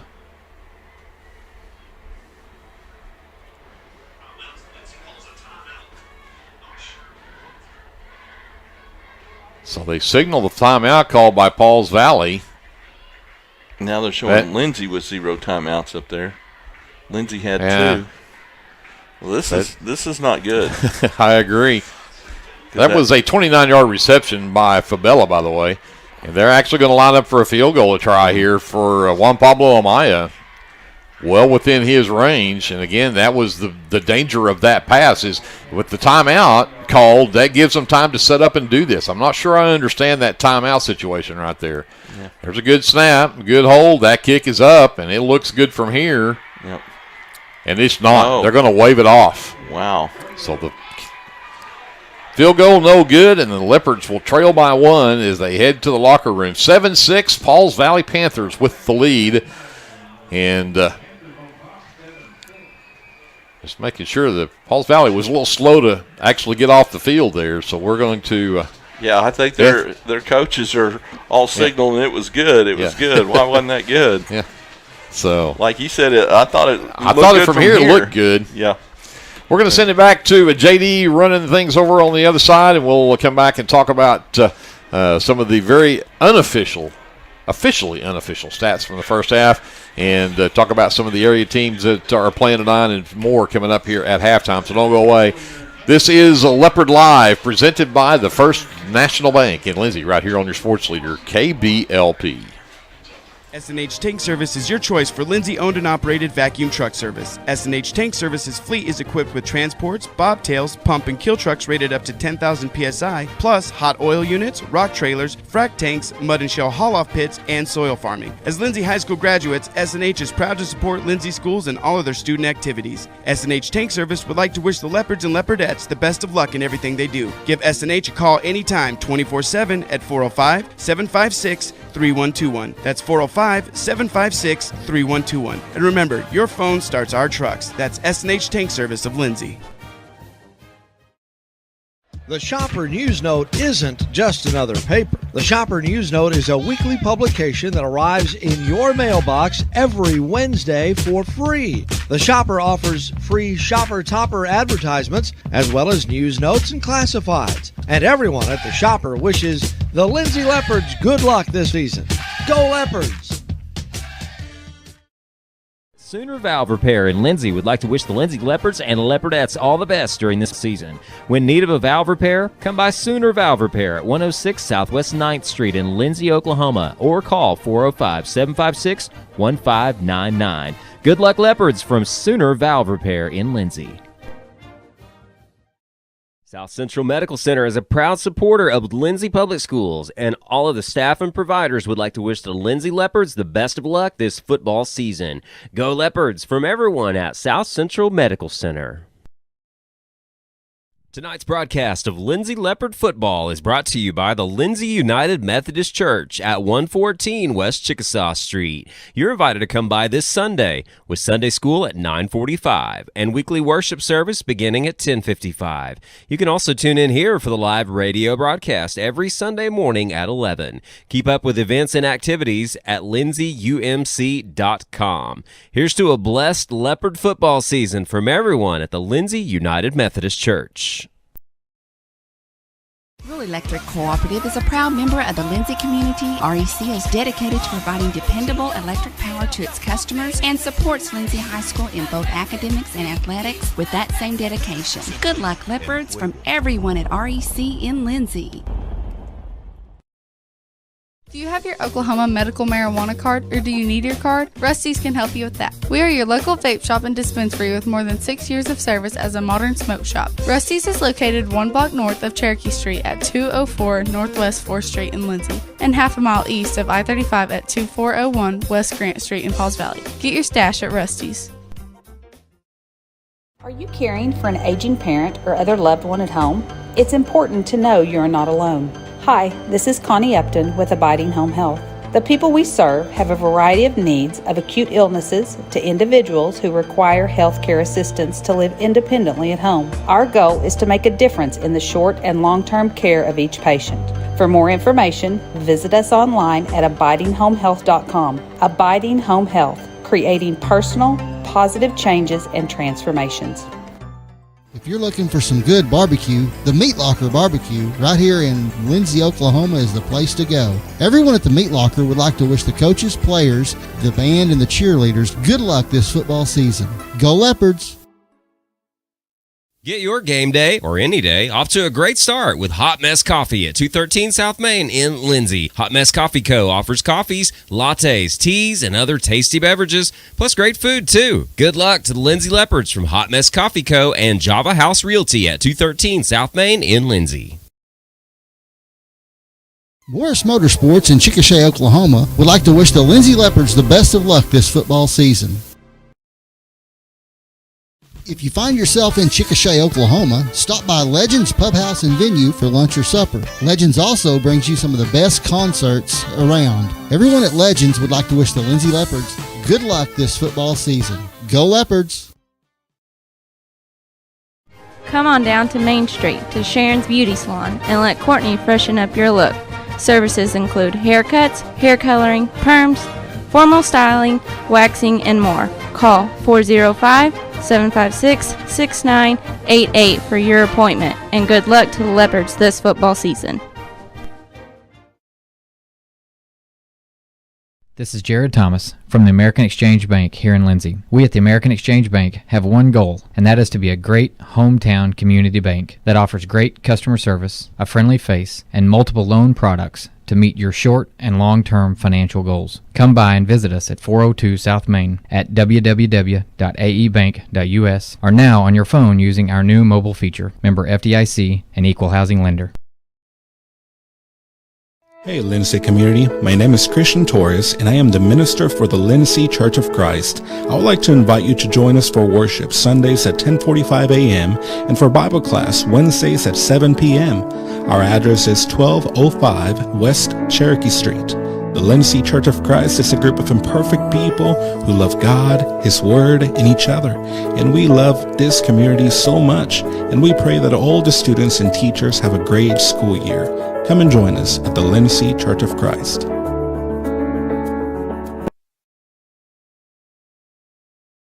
Clements Insurance provides insurance coverage to best suit your needs.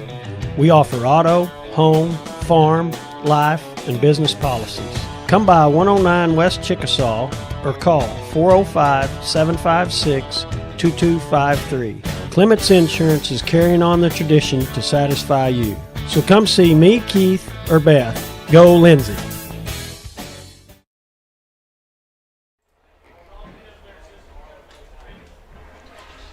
Back here at halftime, the Lindsay Leopards trail the Pauls Valley Panthers 7-6 here at halftime. The pride of Lindsay on the field, and I'll offer my apologies. We're having some technical difficulties with our external mic being able to pick up the band. So we were hoping to be able to bring you the full performance of the band here live, but you can see them on the field at least for now while they play the fight song, and maybe next week we'll have that worked out. So our apologies to the Pride of Lindsay that we didn't get to bring you their whole performance here live on the KBLP here at halftime.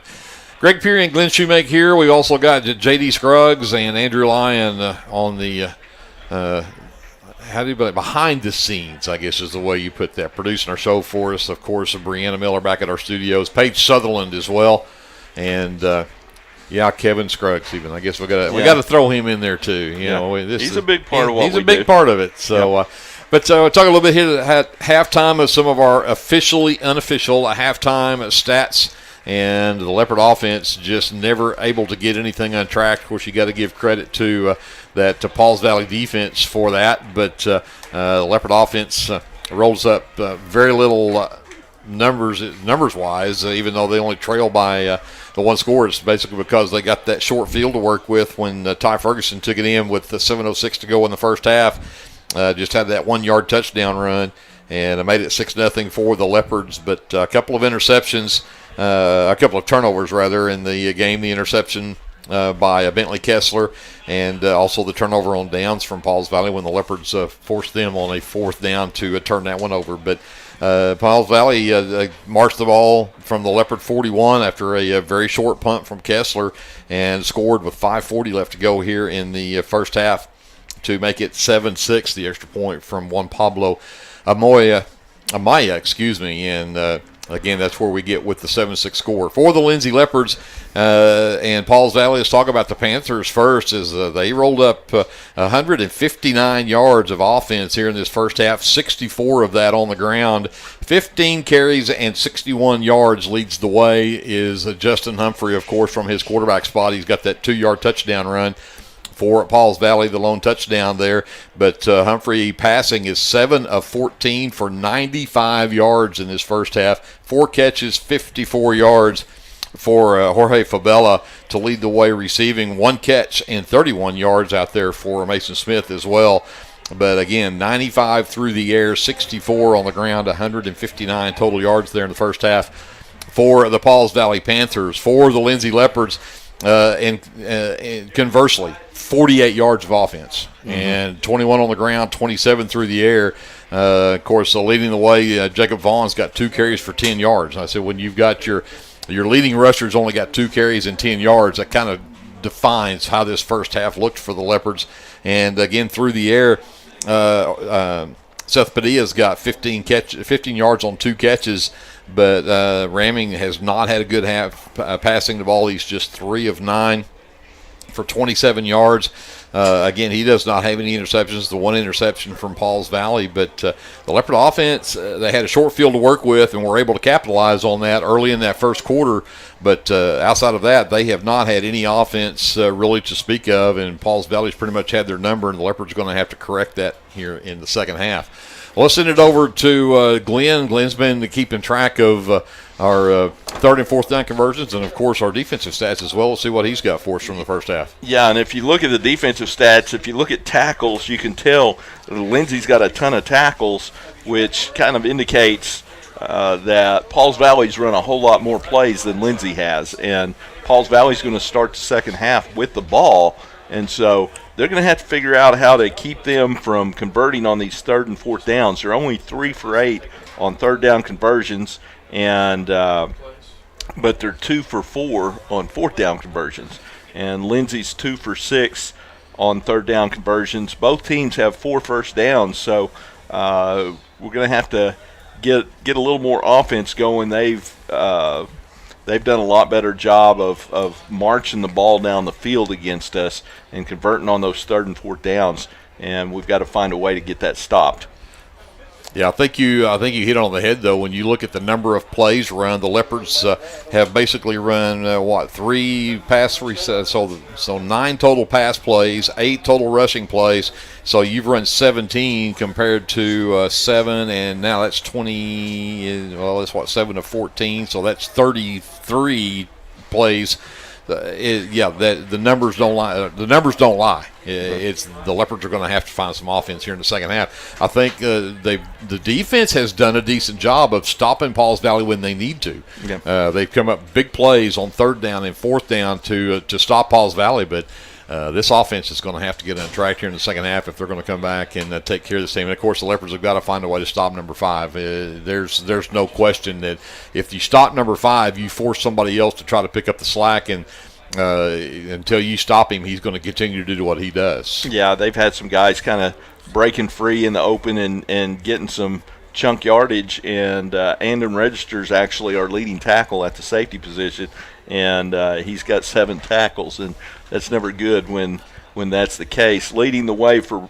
Pauls Valley in tackles is Braden Pageant, and Braden is their senior middle linebacker, and he's got 4 tackles. So, again, the Leopards trail Pauls Valley 7-6 here at halftime. We've still got about 7 minutes left to go before the start of this second half. So we're going to send it back over to JD. We're going to have some words from our sponsors, and we'll come back and talk about some of the other area games that are going on around us and see how those teams are faring here in Week 0 as we kick off the 2022-23 high school football season. We're back with more here at halftime from Burford Field as you're listening to Leopard Live, presented by the First National Bank here on your sports leader, KBLP. Tonight's football broadcast is brought to you in part by the City of Lindsay, proud supporters of Lindsay Leopard football and all student endeavors at Lindsay Public Schools. Keep up with local information and events at cityoflindsay.com, which now offers easy online bill pay. Good luck to the Leopards this football season from the City of Lindsay. Football season is here, and that means it's time to show off that school spirit with team apparel from Design It Screen Printing and Embroidery at 304 South Main in Lindsay. Design It can get you all geared up with t-shirts and caps, team uniforms, and also offers custom embroidery and screen printing. Stop by Design It at 304 South Main in Lindsay or call 405-756-3635. Go Leopards from all your fans at Design It in Lindsay. The Aaron Springs Baptist Church is a proud supporter of the Lindsay Leopard football team and would like to invite you to join them for Sunday school at 9:30, Sunday morning worship services at 10:45, Sunday evenings at 6, and Wednesdays at 7. Good luck, Leopards, from everybody at Aaron Springs Baptist Church. The First National Bank of Lindsay is proud to be a sponsor of tonight's football broadcast. Whether you're looking for a business loan, a personal loan, or a certain type of deposit product, chances are we have what you're looking for. First National Bank, locally owned and operated, insured by FDIC, equal housing lender. Hey there, this is Trace Adams with Hassler Hot Oil Service. We are family owned and operated with over 25 years experience. I am a 4th generation Lindsay Leopard, and we proudly support Lindsay Leopards and Leopardettes athletically and academically in all their endeavors. Call my dad, Greg Adams, at 405-756-6075 for all of your hot oiler needs. Again, that's 405-756-6075. Go Lindsay! Jake's Shortstop offers gas, snacks, ice cream, pizza, subs, wings, and the coldest drinks in town. Everyone at Jake's Shortstop says good luck to the Lindsay Leopards this football season. Tonight's broadcast of Lindsay Leopard football brought to you by Jerry Tucker Roustabout, providing all of your general oil field maintenance needs, including roustabout services, swabbing, crane services, rock hauling, and dirt work. Good luck, Leopards, from Jerry Tucker Roustabout. With Oklahoma's weather being unpredictable, you need a trusted roofing company. At Legacy Roofing and Construction, we are proud to serve Lindsay, Oklahoma, and the surrounding areas. Call Legacy Roofing and Construction for a free estimate at 405-756-8855 or visit our website at legacy-roofing.com.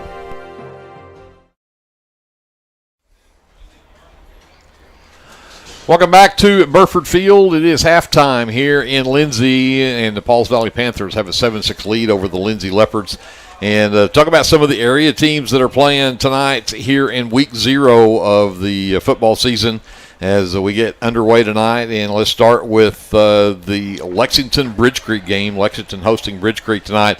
And the Bulldogs trail the Bobcats 14-0 in that ball game. We'll talk about Purcell at Alva. And Purcell on the road with a 25-12 lead over Alva.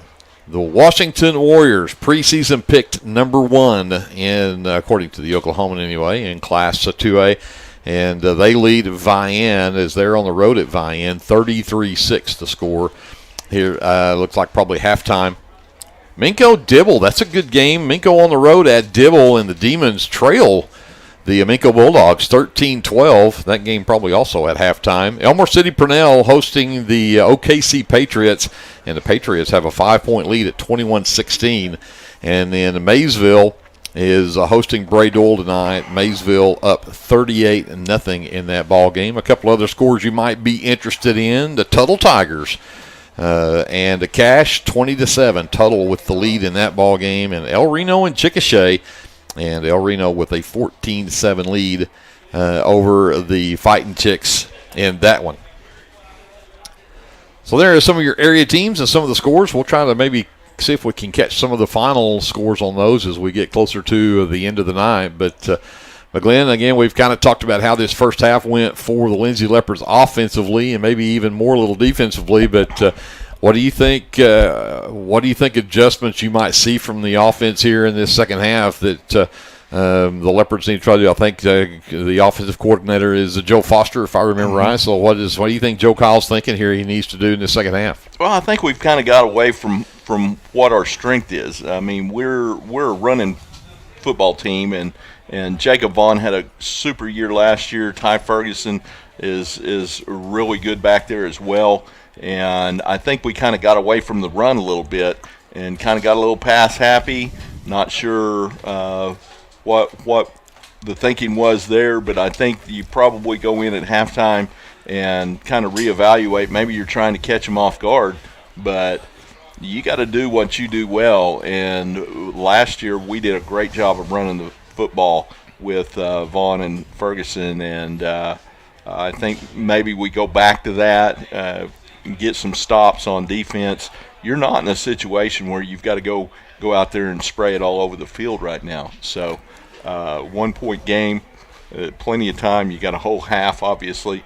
I think that's the biggest thing, and not that you completely abandon the passing game, but when Jacob Vaughn has 2 carries, I think there's probably Coach Embry's probably looking at the stat sheet at halftime going, 2 carries? Well, and again, when you look at the drives that the Leopards have put together, they started out with that very first drive, picked up 1 first down in that one, but then had to punt it away. Pauls Valley sent it back over to the Leopards on 4th down, but then the Leopards got it back, went from their own 11. That was the one where we got the ball at the 11-yard line on the 4th down, 4th 7, I guess, is what Pauls Valley had, and the Leopards stop them and get the ball back at the Pauls Valley 11, and just took 4 plays to score. But the Leopards went 3 and out their next possession, went 3 and out their next possession, went 3 and out their next possession. So the Leopards have not had any success to be able to, like I said, the 1 first down was, if I counted right, there was the only first down they had in that whole first half. So I think you're right. The Leopards have got to get something going with the run game. But the other side of that is, from the defensive side, you've got to stop Humphrey, and I'm not sure how you do that. We talked about the fact that he ran for 156 against the Leopards last year. And even though we've seen tonight where they'll line up 3 running backs on the right side of the line, and you know that Humphrey is going to run right behind those 3 guys, and there's, of course, 2-3 linemen in front of him. You know what he's going to do. But it's hard to stop a guy when he's got that kind of athleticism and you've got 6 blockers in front of him. Unless you line up all 9 of your guys right in front of those 6, yeah. I don't know how you stop them. So, yeah, and we've kind of done what you would want to do, and that is make him throw the ball. But he's been fairly successful at that. He's put the ball on the money a couple of times. We've jarred some balls loose from receivers with big hits. That has kind of hurt his numbers a little bit, but he's done a good job of throwing the ball as well. So. I don't know what you do to stop number 5. He's he's a problem. He is a big problem for the Leopards. And so the Leopard defense is going to have to figure this one out. Well, we're going to take one more 60-second timeout, and then we'll come back and get you started with the second half and see if the Leopards can get a stop here, as, again, the Pauls Valley Panthers will get the ball to start the third quarter when we come back after this. This has been the First National Bank halftime show here on Leopard Live on KBLP. The Board of Directors, physicians, and employees of the Lindsay Municipal Hospital would like to take this time to recognize the Lindsay High School football team, the coaches, and players. Good luck, Leopards, from your fans at the Lindsay Municipal Hospital. And remember, if a medical emergency arises, call or visit the Lindsay Municipal Hospital, another Leopard supporter. This is Brandon Cottrell, pastor at Calvary Baptist Church. Just want to take a moment and invite you to come worship with us this Sunday. Classes begin at 9:30 and worship follows at 10:45. We have something for all ages each Wednesday night. Meals begin at 5:30 and Bible study follows at 6:30. We would love to have you come be a part of our worship. We are located 410 West Chickasaw. Come join us.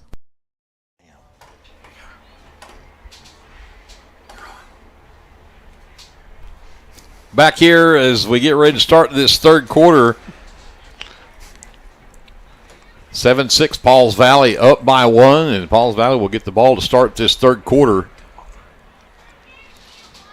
See if this Leopard defense has made some adjustments here. I always look at what adjustments the Leopards need to make, but you have to always keep in mind that the guys on the other side are making some adjustments too, so we'll have to see what Coach Raper and his staff have come up with over there as well to try to get some more production out of their team. Well, I tell you, they've been pretty productive. It might have been one of those Coach Raper goes in there and, hey guys, let's just don't go for it on fourth down on the 17-yard line, and let's not put our punter on the goal line and try to go for it on fourth down. Yeah, although they did execute it well, but that was one of those hits that we timed it just right, and I believe that was Kessler over there that put the hit on him that jarred the ball loose and gave us an opportunity to go in and score.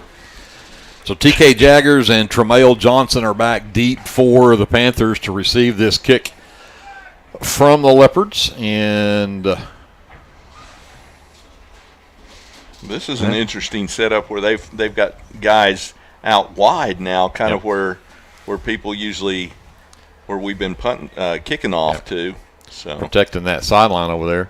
Yep. And the Leopards will actually send a different kicker out there for this one. That is Manuel Aguero, the freshman, to kick this one away for the Leopards, and he's got it angled toward that far sideline. We're about ready to get the third quarter underway, and it is. That's a deep one, though. And that one will be taken over there by number 21. That is TK Jaggers, and he's going to get it out to near the 35-yard line. Looks like they're going to say he was down, but yeah, that was Andon Register again on the tackle, picking up his 8th tackle of the game there on special teams. So Pauls Valley will have it 1st and 10, their own 35. 11:54 here to go in the third quarter as we are just underway here in the second half. They'll start with Smith, split wide right. Tremail Johnson will join him over here. Single back set, Humphrey from the shotgun. And now they'll bring two guys in motion. And that's not legal.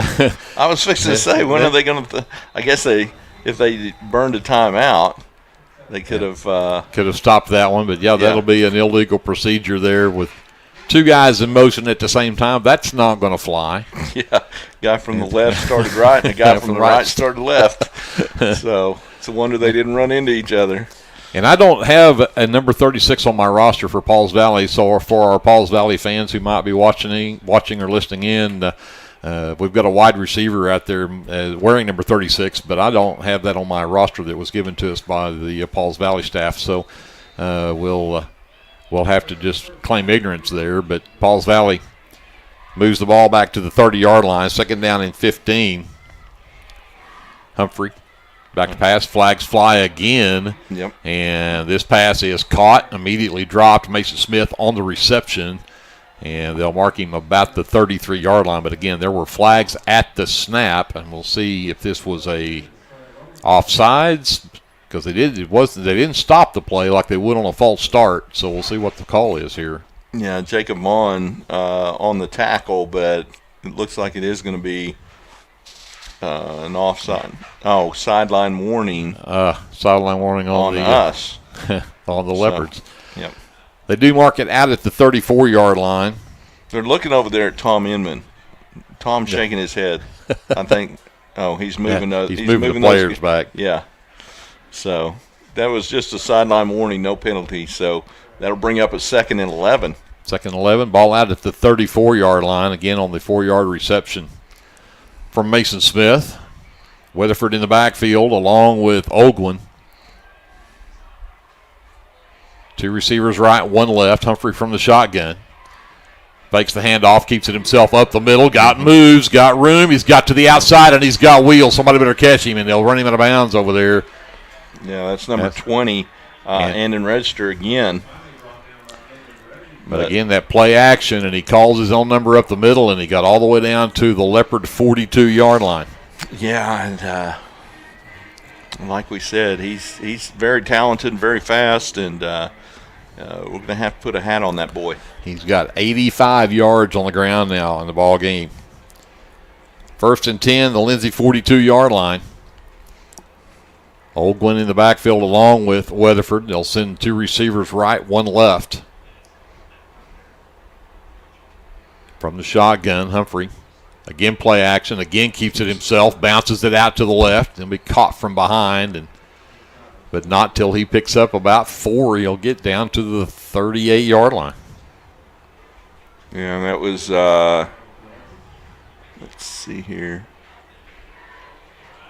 That's Ethan Childers on the stop.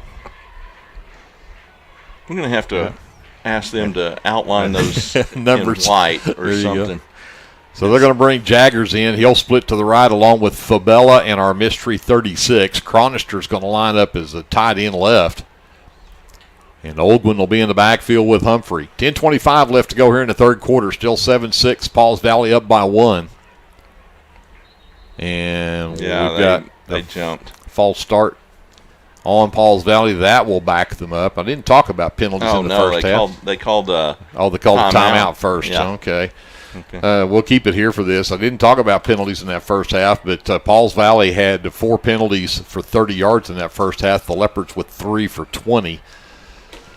And I thought we might have had one there, but they get the timeout called instead. Again, we'll keep it here for this timeout. 7-6, Pauls Valley up by 1.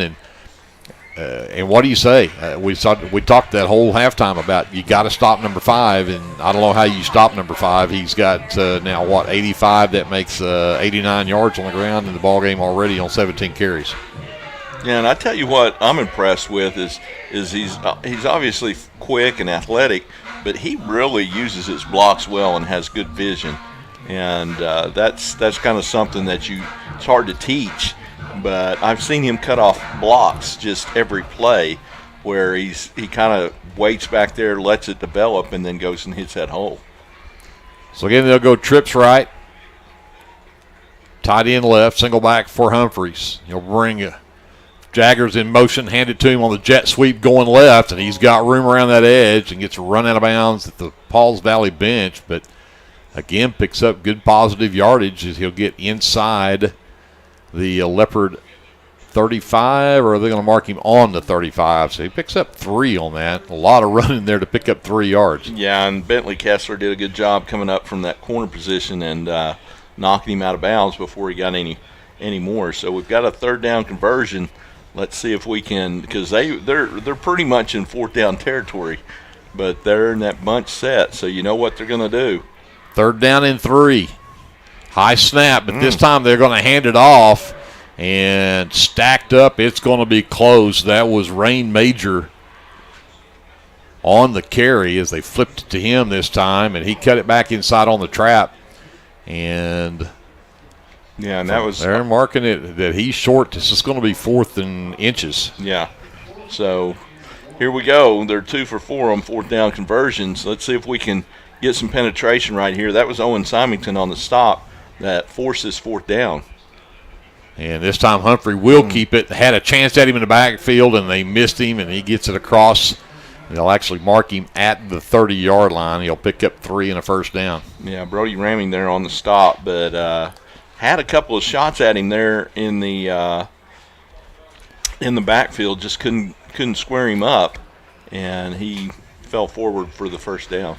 Hey, hats off there, Humphrey, helping out one of the Leopards who is cramping on the field, and that's the kind of respect and sportsmanship that you see from these two teams. Here's the opposing quarterback, and he's helping out one of the Leopards who's got a cramp, and that is Ty Ferguson, who was cramped up there, and Justin Humphrey helping him out. So Ty will walk off under his own power, and that's a good sign. Yep. So Pauls Valley comes back out, 1st and 10, the Leopard 30-yard line. 9:36 left to go here in the third quarter. It's 7-6, Pauls Valley by 1. Yeah, and they've got a good drive going here deep into Leopard territory here.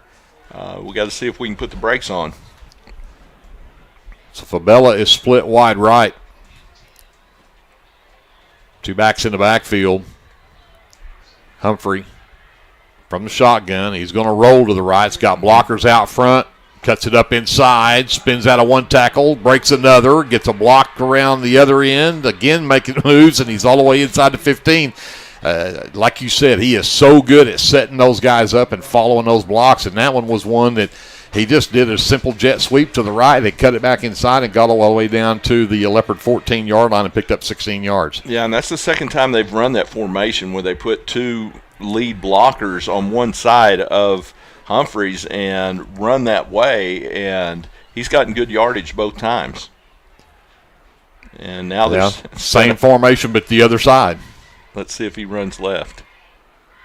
And they're actually blown up. Who was that? That was that Ferguson? It was Jacob Vaughn. Yep. Blew that up, was in the backfield as the handoff was taking place, and was nothing either one of those guys could do. The loss from the 14 back to the 18-yard line, a loss of 4. Yeah, and I think you got to start doing that. You got to start sending those linebackers and taking some chances here to try and blow these plays up and get them moving backwards. 2nd and 14 now. The ball at the 18-yard line. They'll hand it to Major. Racing right, breaks tackles, makes another tackle, and he'll take it to the house. That is an 18-yard touchdown run. That is Rain Major, the junior, on an 18-yard score. Yeah, and good hard run right there. Broke several arm tackles going around that right side. So Pauls Valley now a 13-6 lead.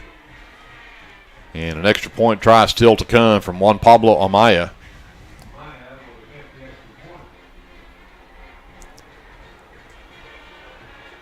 Good snap, good hold, kick on the way, and it's good. 8 minutes to go in the third quarter, 14-6, Pauls Valley with the lead. We'll come back after a 60-second timeout. This is Leopard Live, presented by the First National Bank here on your sports leader, KBLP. Dr. Mike Beckman and all of his staff at 301 South Main Street in Lindsay would like to wish the Lindsay High School football team good luck this season. To schedule your next eye exam, call Dr. Beckman's office at 405-756-4414. Operating hours are from 8:30 a.m. to 5 p.m. Monday through Thursday and 8:30 to noon on Friday. Call 405-756-4414 or stop by at 301 South Main in Lindsay. Go Leopards from everybody at Dr. Mike Beckman's office.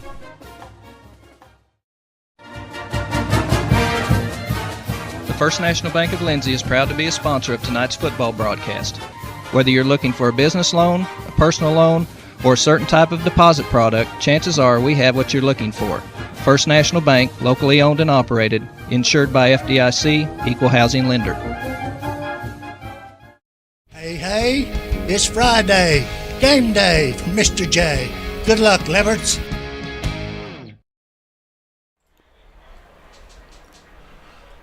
Back here at Burford Field, 8 minutes left to go in the third quarter. Pauls Valley strikes on their opening drive of the second half. 65 yards in 10 plays. 18-yard touchdown run from Rain Major caps off the drive.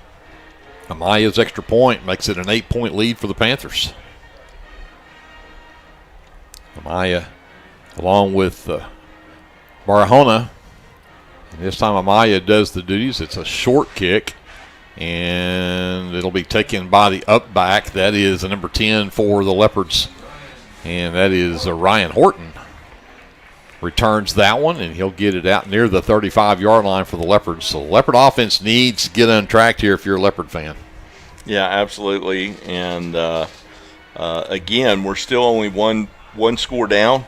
It's not like we need to panic like you said. It's a situation where we do have to get something going offensively, and let's see what they've got dialed up. So Kessler and Stubblefield will split wide right. Two-back set from the pistol, give it to Vaughn right up the middle, and they go back to the run game, and he gets stuffed after a short gain as he'll get out to about the 36, so just about a yard that time for Jacob Vaughn. Yeah, and that was number 32, Parker Green, on the tackle for the Panthers. And another discussion with the white hat.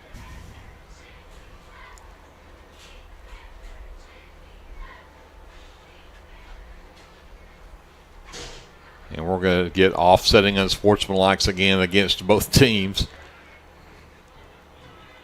Talked about the rivalry here, and that's the second time we've had unsportsmanlike called offsetting. Yeah, I really didn't see anything. I didn't see anything on that one myself. Yeah, well, the other one you could tell there was some mouthing and shoving, but. So Twins right, Kessler the lone receiver left. Ramming will work from the pistol with Vaughn behind him. Vaughn.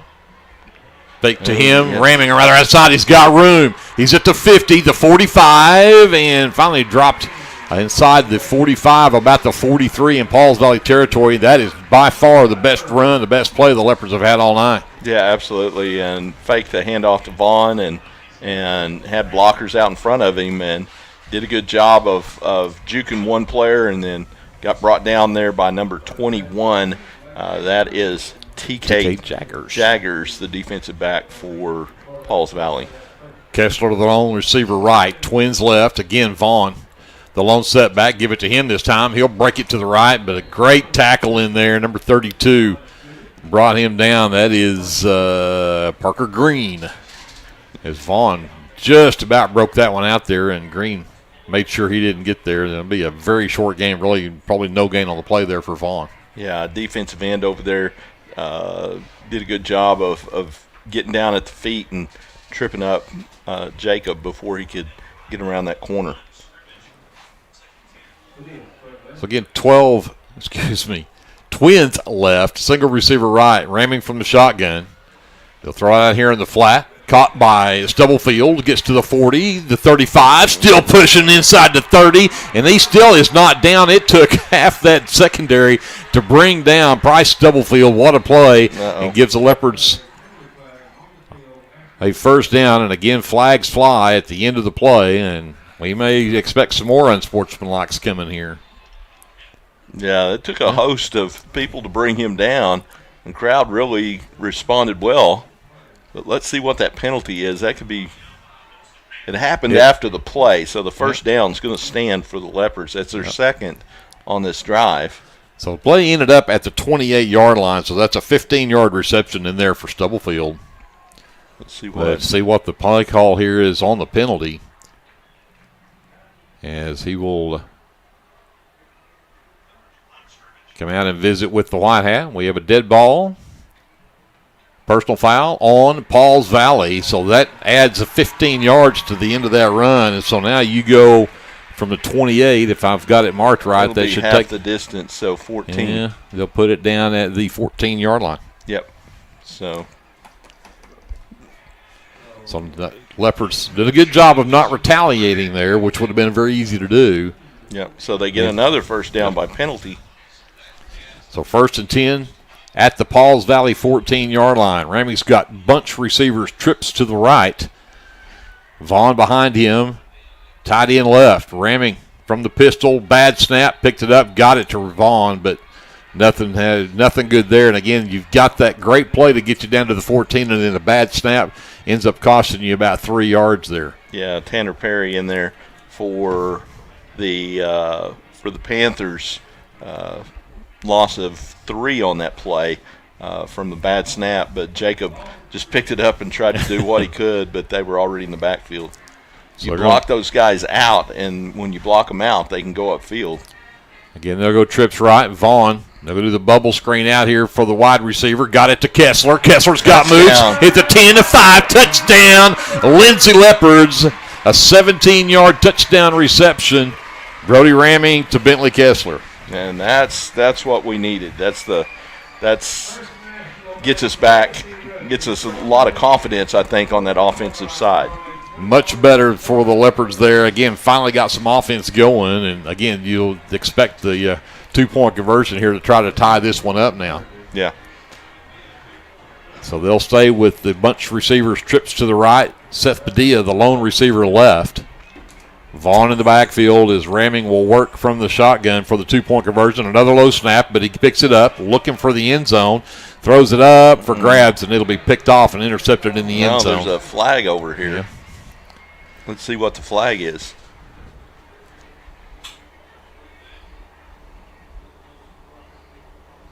And Padilla visiting with the official. And the official picks it up. Yep. It's against the Leopards, so they'll wave it off. So the extra point, no good. 14-12, Pauls Valley with the 2-point lead, 6:10 left to go here in the third quarter. We'll take a timeout. We'll come back with more coverage of Lindsay Leopard football live here on KBLP, brought to you by the First National Bank in Lindsay. This broadcast of Lindsay Leopard football is brought to you by your friends at Physical Therapy Central, 301 East Cherokee Street in Lindsay. When you're ready to take that first step towards living a pain-free life, let Physical Therapy Central create a treatment plan just for you. Call 405-756-2324. Visit ptcentral.org or come by 301 East Cherokee in Lindsay. Good luck, Leopards, from Physical Therapy Central. The First National Bank of Lindsay is proud to be a sponsor of tonight's football broadcast. Whether you're looking for a business loan, a personal loan, or a certain type of deposit product, chances are we have what you're looking for. First National Bank, locally owned and operated, insured by FDIC, equal housing lender.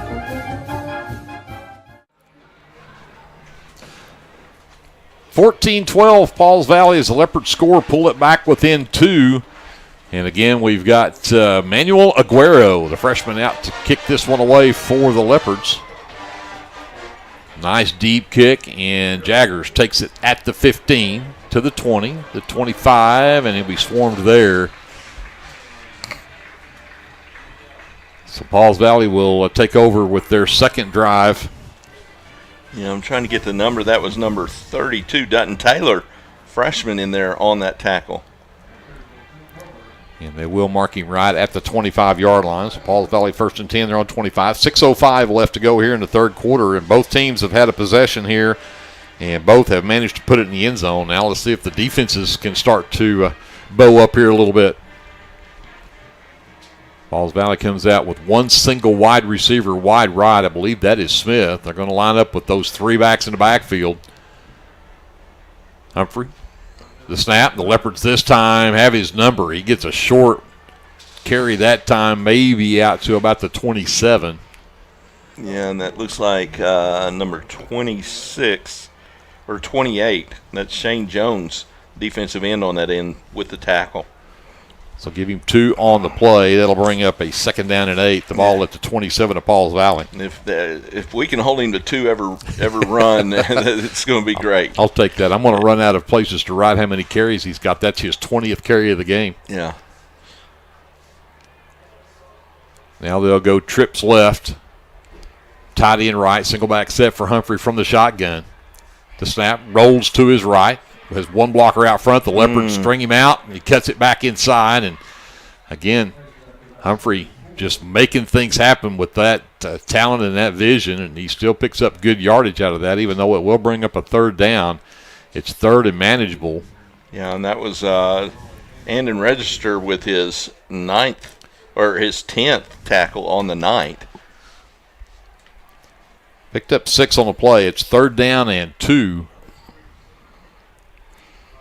Yeah, these 3rd and shorts, they're pretty adept so far tonight at picking those up. And again, Leopard had somebody in the backfield, but Humphrey made a miss, and now it's a foot race down the right sideline, the 40, the 30. He cuts back, makes another man miss. He's still on his feet at the 10, the 5, and finally shoved out of bounds by Seth Padilla, but they mark him at the Leopard 6-yard line. Really good run. 51 yards, if I'm adding that right. Yeah.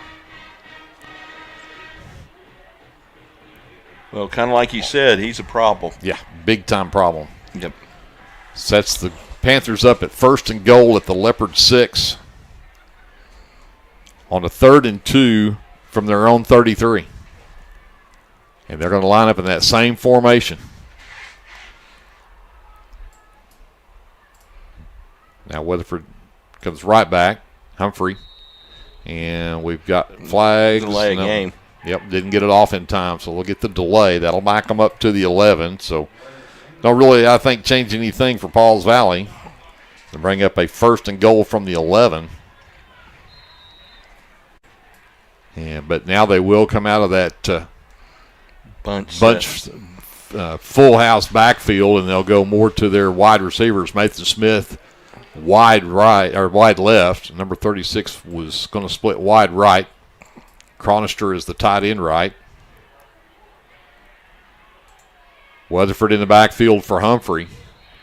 Now we've got a timeout. Yeah, he's his wide receiver over there. Yeah. They were fixing to get an illegal formation because they didn't have enough guys in the backfield. So timeout called by Pauls Valley, 4:31 left. Let's take a quick 30-second timeout. We'll come back to Burford Field after this. This is live coverage of Leopard football presented by the First National Bank here on your sports leader, KBLP. At Rural Electric Cooperative, we're committed to providing electric power and opportunity to the many areas our members call home.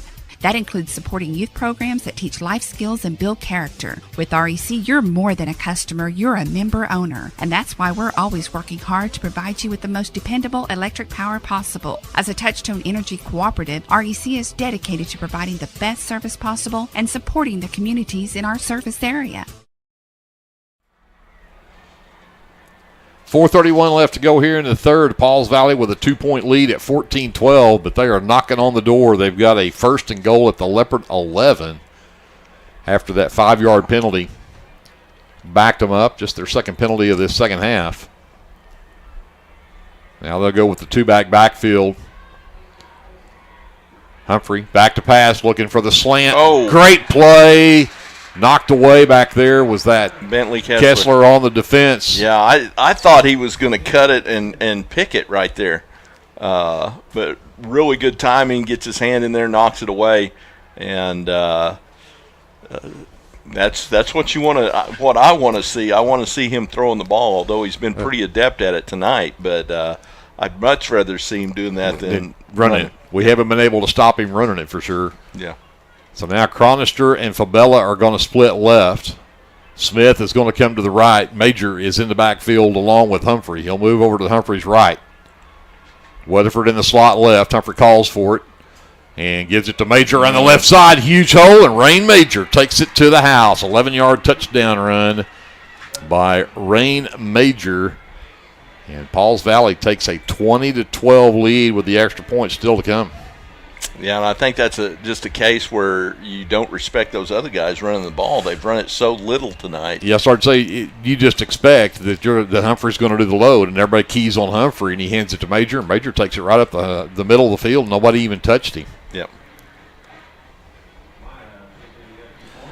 Juan Pablo Amaya on for the extra point try, and it's on the way. Looks left, but it's good. 4:22 left to go in the third. 21-12. Pauls Valley with the 9-point lead now. And Leopards with some work to do. Let's take another timeout. We'll come back to Burford Field after this. You're listening to live coverage of Leopard football presented by the First National Bank right here on your sports leader, KBLP. S&H Tank Service is your choice for Lindsay owned and operated vacuum truck service. S&H Tank Service's fleet is equipped with transports, bobtails, pump and kill trucks rated up to 10,000 psi, plus hot oil units, rock trailers, frac tanks, mud and shell haul-off pits, and soil farming. As Lindsay High School graduates, S&H is proud to support Lindsay schools and all of their student activities. S&H Tank Service would like to wish the Leopards and Leopardettes the best of luck in everything they do. Give S&H a call anytime, 24/7 at 405-756-3121. That's 405-756-3121. And remember, your phone starts our trucks. That's S&H Tank Service of Lindsay.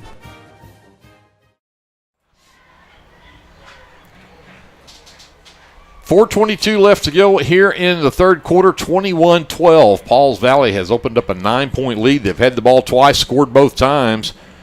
First one was a 65-yard drive in 10 plays. That one was a 75-yard drive, and it only took them 6 plays to score on that one. And that one thanks to a big 51-yard run in the middle of that drive from quarterback Justin Humphrey. Yeah, we've definitely got to figure out a way to stop him if we can, or at least slow him down a little bit. Again, Pauls Valley with the 2-kicker set. You're not sure who's going to kick it. And still waiting. And now finally they'll get an onside. That is on. And then Seth Padilla does a good job of finally getting on that one. As that one kind of rolled up under his hip there for a second. Yeah. But the Leopards will get it at the 45-yard line, so they get good field position here as they'll start out in their midfield. But the Leopards have got to answer here with 4:21 left. Again, we're not in any kind of panic here with just 9-point deficit, but both times that Pauls Valley's had the ball here, they've been able to move it and get it down in the end zone. The Leopards are going to have to answer here. Yeah, and you also got to realize you're down by 2 scores now. Yeah. A 2-point conversion, touchdown, 2-point conversion only gets you back within 1. You're still down, so little urgency, but not a lot. Give it to Vaughn right up the middle and bounces off one guy, drags a couple with him across midfield. And he'll get to the Pauls Valley 49-yard line. He'll pick up 6 yards on that one, and that's a good first down play. Brings you up to 2nd down and 4. Yeah, he hit the middle linebacker right there, Braden Pageant, their leading tackler on the night, and hit him initially and carried him for about 4 more yards. Kessler and Register split right. Padilla is split left, 2-back set. Ramming, low snap, fakes the handoff, throws it out in the flat.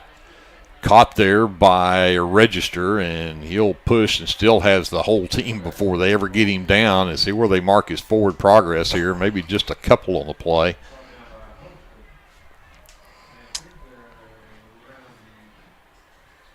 And they will mark him, looks like just about the 47-yard line. So again, pick up of 2, call it 3rd down and 2. Yeah, and we'll call Jackson Coates on the tackle there, although it was he was the first one to make contact. Give it to Vaughn right the middle, and he'll have the first down, but barely. He got pushed backwards. Big hit there after they stood him up, but Vaughn's asking to maybe come out after that hit.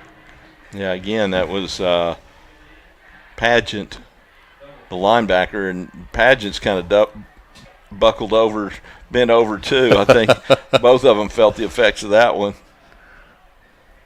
So pick up of 3 on that play down to the 44-yard line for Jacob Vaughn, but they will bring number 26 in the ballgame for the Leopards, and that is Price Stubblefield in the backfield now. Twins left, single receiver right, still 2-back set. Vaughn again, Ramming again with a low snap from Blankenship. That's second or third, fourth time we've seen that low snap like that, and it's cost the Leopards each time. This time goes a loss back to, looks like the 49-yard line. That'll be a loss of 5 if that's the case. And cramp on the field by one of the Leopards. He does finally get up. Yeah, that's Andon Register. No, that's 26. Yeah, that's Stubblefield, who Stubblefield. He had just checked in to give Vaughn a breather, and Vaughn's going to have to come right back in the game, but Stubblefield will check out under his own power. But they do move the ball back to the 49-yard line. And again, that's a loss of 5. So 2nd down now, and Call it 14. So I guess 4. I'm calling it 5. You can call it 5 if you want to. That's That's fine. What I call it. Vaughn, again, not much there. I don't think he picked up anything. We're going to call that no gain on that play. Now you've got a 3rd down and 14. Yeah. I think he got 1, so now it is 14. Says the math teacher. That's right. So they'll go with register split wide right.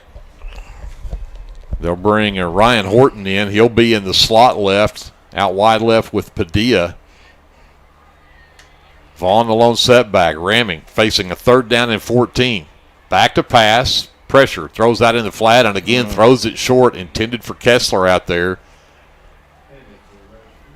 Actually, register over there on that far side, not Kessler, but again, the Leopards, with the incompletion, will be forced to throw this one or punt this one away. Yeah. Maybe we can pin them deep here and maybe flip the field and get a little field position here. Kessler got a boomer off. The very first one he punted tonight. The next 2 after that were both very, very short punts. So he needs to get a hold of one here.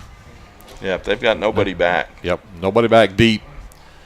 Kessler stands at his own 40 to punt it away. Horton in motion from left to right, and we've got a whistle. Delay a game. And Leopards will back up 5.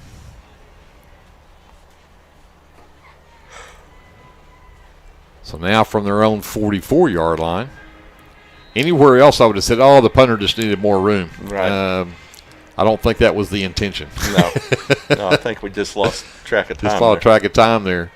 Horton again will go set up over on that right side. Kessler calls for it, gets the snap.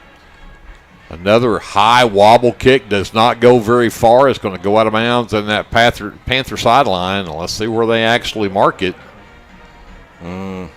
This is a punting game for the Leopards has not been good after that first one.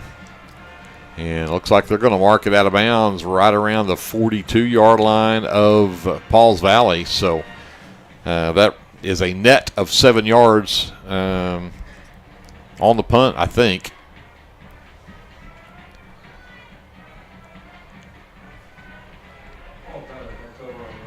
So they're on 42 for Pauls Valley with 1:05 to go in the 3rd quarter. They've got the ball in a 9-point lead.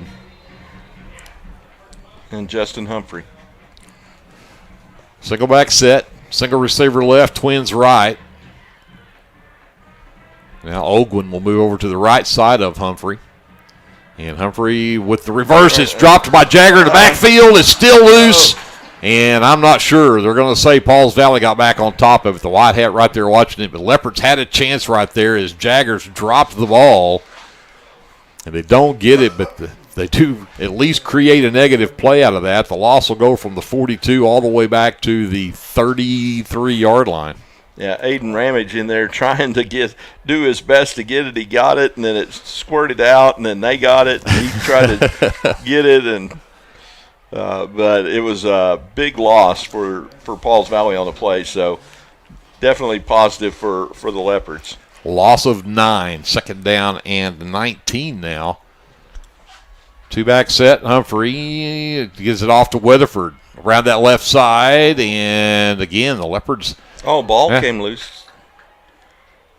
I think it went out of bounds. Had a chance, and he slipped through the first tackle, got gang tackled after that, but it'll be a game, looks like out to probably about the 39. See where they actually spot it here. Coach Raper has been out there in that official's ear all night long. And we're going to have a timeout on the field. Oh, that's actually the end of the quarter. I didn't realize we were that far down. End of the 3rd quarter, 21-12, Pauls Valley.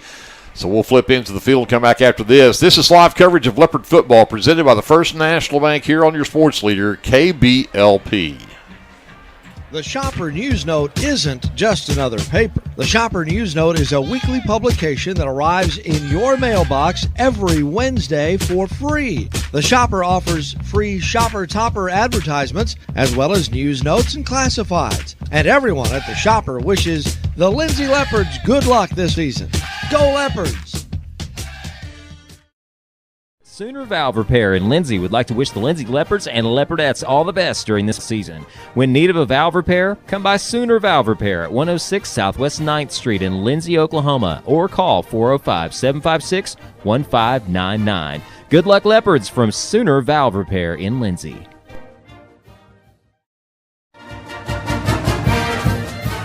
The First National Bank of Lindsay is proud to be a sponsor of tonight's football broadcast. Whether you're looking for a business loan, a personal loan, or a certain type of deposit product, chances are we have what you're looking for. First National Bank, locally owned and operated, insured by FDIC, equal housing lender.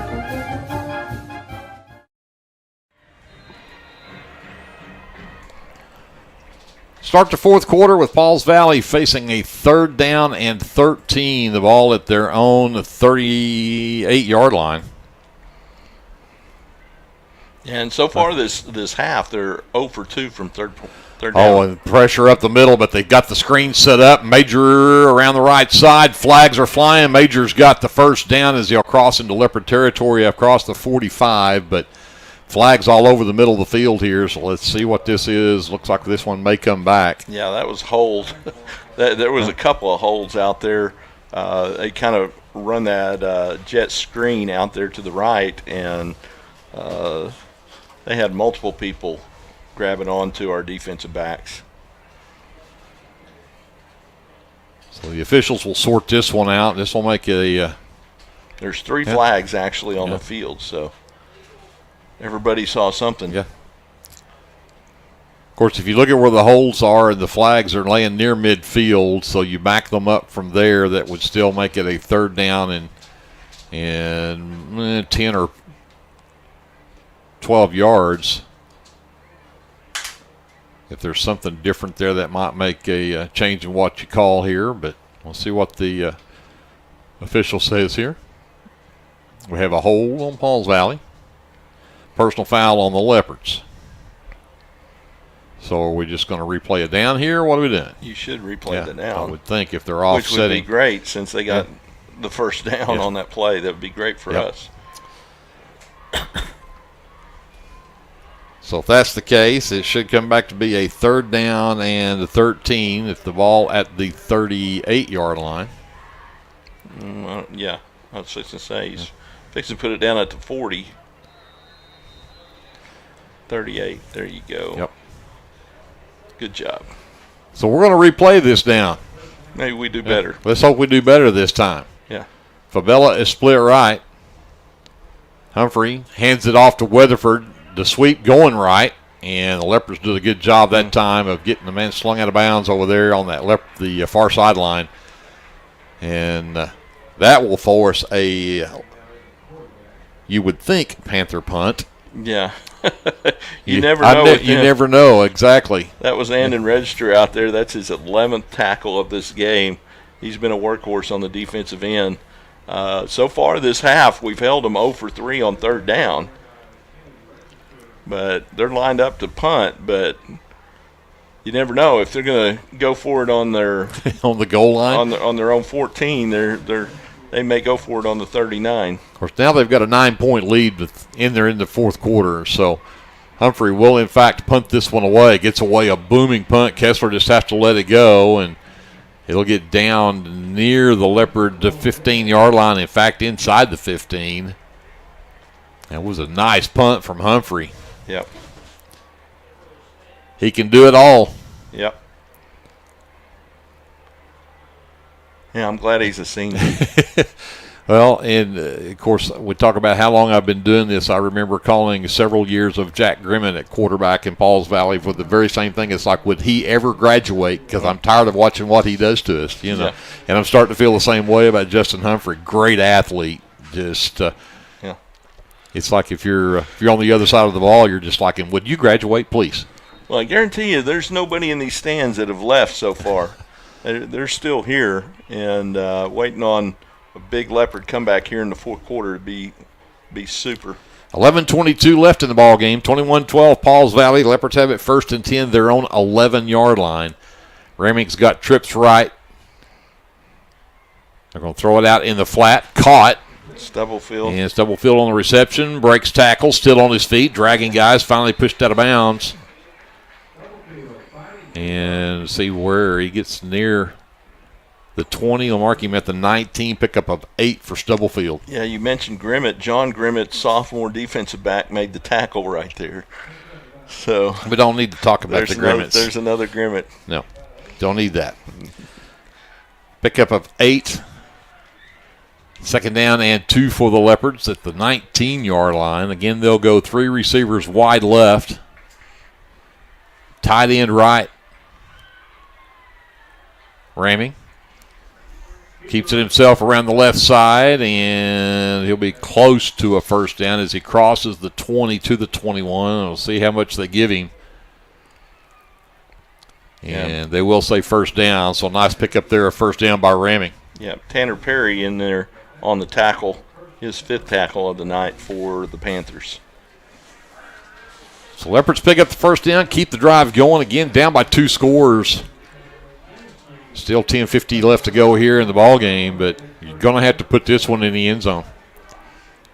Twins left, single receiver right, single back set for Raming. Another low snap. He picks it up, throws it Kessler's direction, and Kessler can't get low enough to get to it.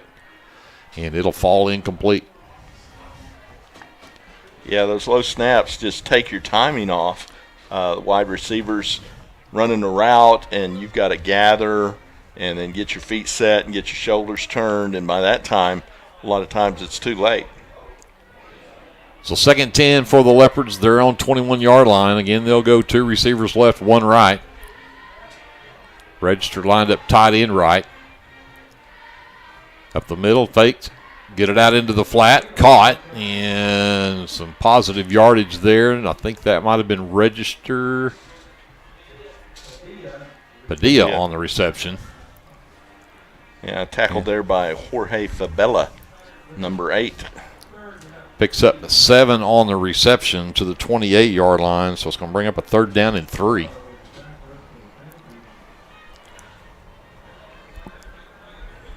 Yeah, the Leopards are 1 for 2 on 3rd down conversions. Kind of stumbled. Good running. Jacob Vaughn stumbles through that line, keeps his momentum going forward, and picks up the first down. And again, looking for some relief, I think, wanting to come out of the game. Can't get anybody's attention. Finally, they do get somebody to come out there. They'll send Deshane Jones in.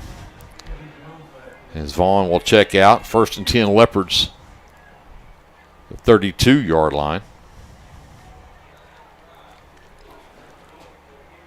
Raming from the shotgun, back to pass. Pulls it back down. Now goes on the double moves. Got Kessler down the sideline. And Kessler, great defensive play there. That is number 14, Jackson Coates.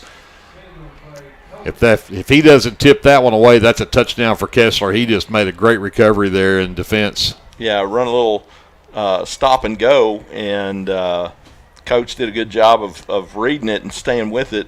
And I think Bentley, with his speed, had a step, but Coach caught up with him.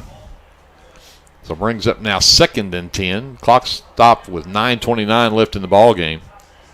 Leopards at their own 32, down by 9. Trips left, tight end right. Pistol formation for Raming. Fakes it to Vaughn, keeps it himself around that left side, got tripped up and maybe got the line of scrimmage and maybe got about a half yard. It'll bring up a 2nd down, now make it 3rd down. Yeah, and that was, again, Tanner Perry in there. That's his 6th tackle, 4th of the second half. He's been a lot more active here. Big 3rd down play here for the Leopards. Need to convert this. 3rd and 9. Trips left. Kessler is your lone receiver right. Vaughn in the backfield with Raming in the shotgun. Raming rolls to his right. Looking for Kessler, got him on there, out of bounds and out near the 43-yard line and very close to a first down. Yeah, that was Andon And register. Yes, yeah. Absolutely. My apologies, Andon, and they'll give him the first down at the 43. Yeah, well-executed play. They had him out here one-on-one and just ran a little 10 and out and got a good pass, got a good catch, leaned forward for the first down. They'll stay with the 3 left, 1 right. Go quick. Vaughn up the middle. Puts his head down. Gets across the 45 to the 45.5. Make it 46. Picks up 3 yards. Second down is 7.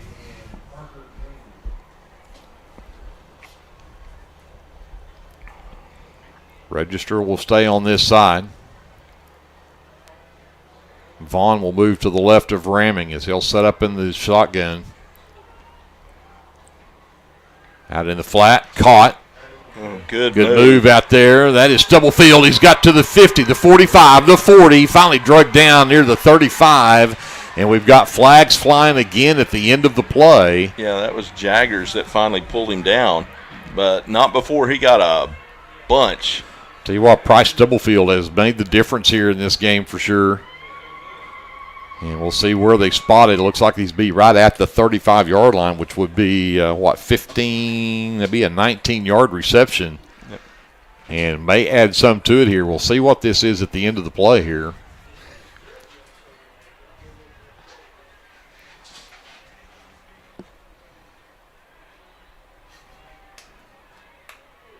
And we're going to get a personal foul on Pauls Valley.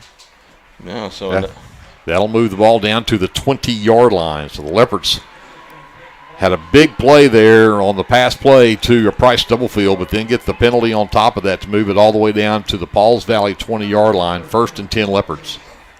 Yeah, and we're in business now.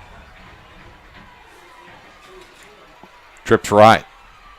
Handed to Vaughn. Nope. Kept it himself. Ramming looking to cut up inside. He got it. He's to the 10. He's to the 5. And he'll be brought down at the 4.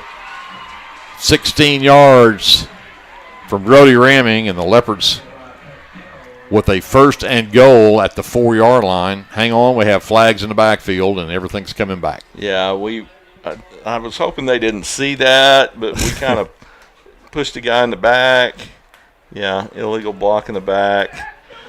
That hurts. Yeah, we kind of did that. I saw it, but I didn't see the flag come out immediately, so I was hoping they didn't catch that. But well, on top of that, Ramming is shaken up. He's taking himself out. We're going to see number 6, Austin Hines, come in at quarterback.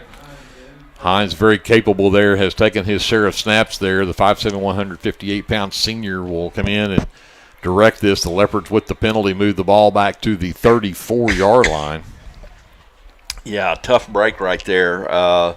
Just he almost didn't need to do that, but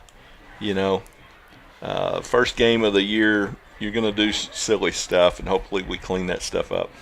So I'm going to call it 1st and 24 now, back at the 34-yard line. Empty backfield. Hines over the middle. Has got a man. It's dropped, and the flag flies.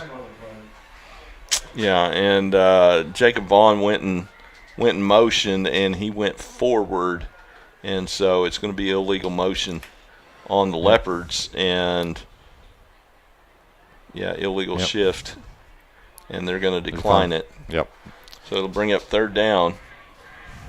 Leopards are 2 for 4 and 3rd downs this second half, but this is a big one. This is a long one. And actually, this will just be 2nd. Oh, 2nd down. Well, they declined the penalty, so. Okay. Yep. Okay. So 2nd down. Yeah, because that was 1st down. Yep. So 2nd and 24. They bring the pressure out in the flat. Man open, caught. Avoids first tackler, but then pushed out of bounds out near the 25-yard line. So might have picked up 8 or 9 of those as Ramming will come back in. Hines will check out. Yeah. Leaves it about 3rd and 16.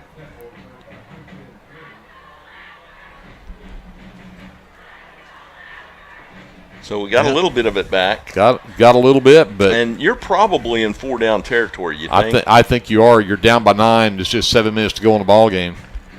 21-12 the score, by the way.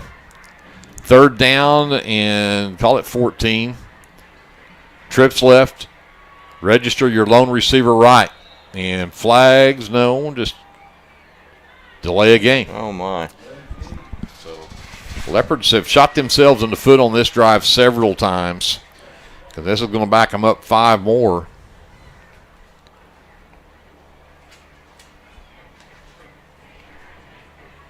So now you've got a 3rd down and 20, 19 anyway, and the ball back at the 31-yard line. Trips left, register your lone receiver right. Ramming rolls to his right, looks Register's direction. Register stops, comes back, and the pass is well underthrown, and it'll fall incomplete. And again, I think you are in 4-down territory here. You got to make this one happen. Yeah, even though it's 4th and long, you still got to do something here. Yep. You can't punt it. So it's almost Hail Mary time, and if it falls incomplete, it falls incomplete. Or at least you got to get inside the 10 anyway. Yeah, you got to get it to the 10 anyway. So 2-back set, twins right, single receiver left. And timeout's going to be called before we can get this one underway. 7 minutes left to go in the ball game. It's 21-12, Pauls Valley by 9. Let's take a timeout with them. We'll come back and talk a little more about Leopard Live Football, presented by the First National Bank here on your sports leader, KBLP. South Central Medical Center is a proud supporter of Lindsay Public Schools, and all of the staff and providers would like to wish the Lindsay Leopards the best of luck this football season. Go Leopards from everyone at South Central Medical Center. Tonight's broadcast of Lindsay Leopard football is brought to you by the Lindsay United Methodist Church at 114 West Chickasaw Street. You're invited to come by this Sunday with Sunday school at 9:45 and weekly worship service beginning at 10:55. You can also tune in here for the live radio broadcast every Sunday morning at 11. Keep up with events and activities at lindsayumc.com. Here's to a blessed Leopard football season from everyone at the Lindsay United Methodist Church. 7 minutes left to go in the ball game. 21-12 Pauls Valley. By the way, if you're not watching Facebook Live, KBLP Live, you can check us out there. Also on YouTube on KBLP Live. Make sure you check our live streams there in the Leopards. And we're going to get a false start on the Leopards. Yeah. Things not going well here. No. Yeah, they had the ball at the 20-yard line with a 1st and 10, and now you're going to be backed up with a 3rd and or 4th rather, and what? 26. Yeah. Yep. Back to pass is Ramming. Flushed out of the pocket, steps up, throws over the middle, caught by Kessler, but well short of the 1st down. He'll be at the 19.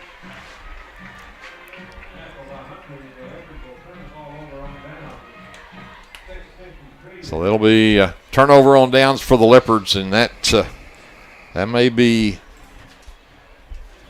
the end of your opportunities here if the Leopard offense or Leopard defense doesn't come up with a big stop here in the turnover. They have not done yet. Pauls Valley's had the ball 3 times and scored their first 2.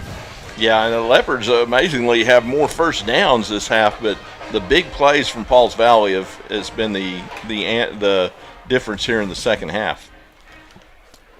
So Pauls Valley takes over 1st and 10, their own 18-yard line.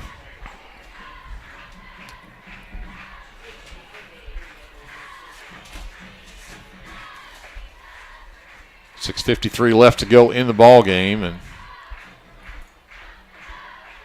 not sure what the delay of getting going here is.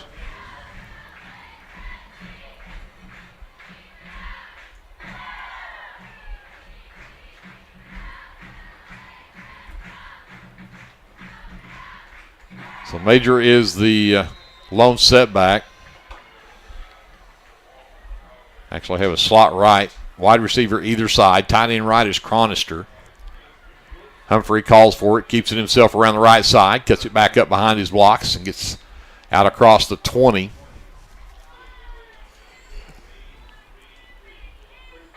.34 there on the tackle. That's Priest Williams.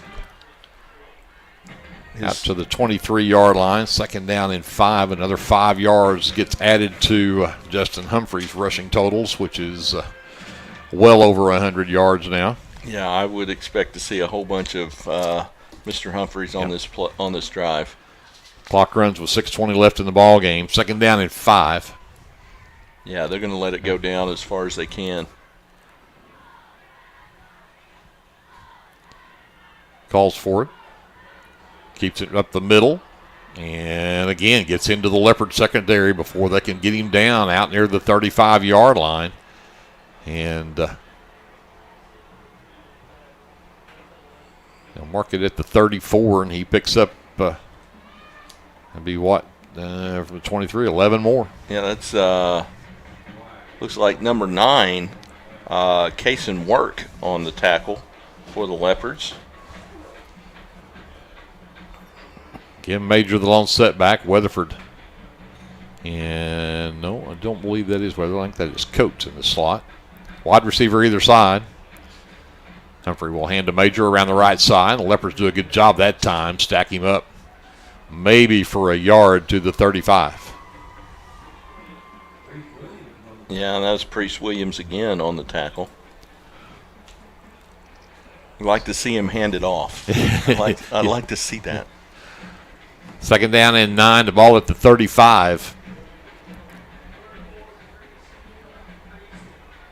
That is 44. That is Braden Patchell, who is in there as the slot back. And he'll now move out to be to the left of Humphrey. Wide receiver either side. Humphrey calls Major's number. No, actually, that is Olguin who's back in there. And Olguin will get across the 40 to the 42-yard line. Be short of a first down as he picks up 7, but it'll be a 3rd down and 2. And timeout will be called by the Leopards as they got to figure out something here. 4:39 left in the ball game. 21-12 our score. We'll keep it here for this timeout. As, again, if you've not been watching, if you didn't know, the Leopard broadcast for the KBLP's broadcast of Leopard football brought to you by the First National Bank in Lindsay. But we are live on Facebook. Look up KBLP Live on Facebook. There is a KBLP page. This is KBLP Live. You'll catch our football broadcast streamed live there every Friday night. And then also check out KBLP Live on YouTube. Like and subscribe. There you go. I'll get it. I keep practicing that. Like and subscribe. And it's all free. Just check us out there on Facebook or on YouTube. You can catch the action live streamed there. And you'll get to hear Glenn and myself. We need to say a big thank you to Andrew Lyon up top on the camera. J.D. Scruggs over here running the computer. And, of course, Paige Sutherland doing a lot of the behind-the-scenes work for this. And then, of course, Brianna Miller back at our studios as well. Yep. And here they come with that bunch running back set to the right. And we figure we know right where he's going, and he does. And this time they actually got him before he got to the line of scrimmage, and I think he's going to be short. Yeah, Priest Williams there on the stop, and it looks like he's about a half a yard short. So bring up a 4th down and 1, and you can bet they're going to go for this one. Yeah. They know they've not been able to stop Humphrey all night, so they're just going to line those 3 guys up and try it one more time. And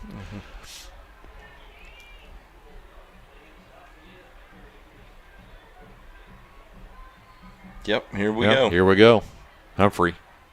Ooh, I don't know. They tried the hard count Yeah. and then called a timeout. Yep.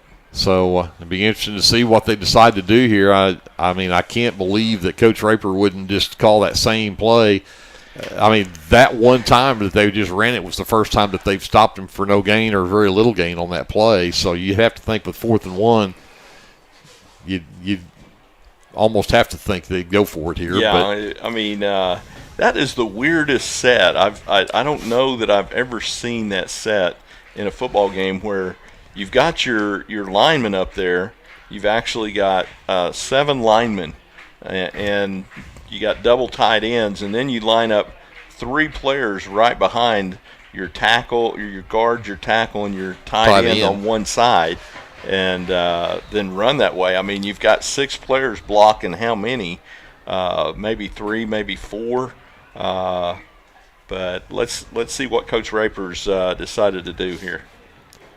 Now, on the flip side of that, if you don't make it, you give the Leopards a short field with 4 minutes to go. You let them score, and they get it right back. You know, maybe the thought here is you do go ahead and punt it away and pin them deep. And yeah, because Humphreys definitely has punted well, but no, they're going to go for it. Yep, they're going to line them up here and see if the Leopards can stop them.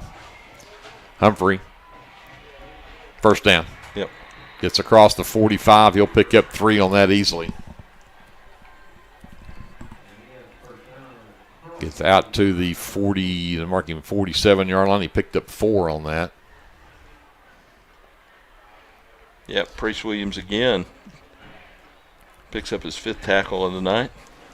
So Pauls Valley now burning the clock. 3:40 to go in the ball game and hanging on to a 9-point lead. The Leopards need something drastic to happen here. They need a turnover to get the ball back or something. Yep. They'll go with 2 backs to the backfield. Wide receiver either side, Humphrey. Calls for it, gives it to Major, headed out to the right. Oh. And all kinds of hold on the corner. Yeah, now the White Hat finally threw it. I said, I can't believe they're going to let that go as Major got all the way down to the Leopard 35, but it'll come back. Yeah, he tackled tackled him as he was headed around that side. Register. And, grabbed his legs and twisted and threw him to the ground. The blocker did. And but they did find it. So that'll back it up to somewhere around the 37-yard line, depending on exactly where they mark it from. Yeah, he may have been a few yards past the line of scrimmage when that happened. Right. Looks like they're going to put it right on the 40.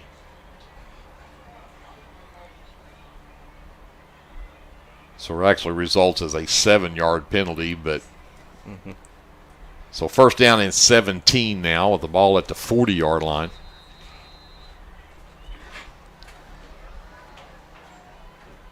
Humphrey from the shotgun. Fakes it to Major, keeps it himself right up the middle. Leopards do a good job that time of holding him to just a couple, and that is ramming coming up off the bottom of the pile. And got, again, a couple out to the 42, brings up a 2nd down and 15.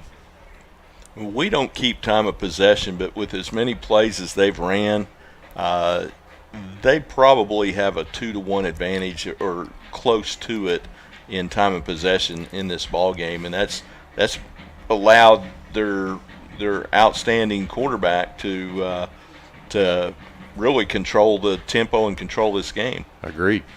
Humphrey. Again, there are Leopards in the backfield as the handoff is trying to take place. I think Vaughn was back there.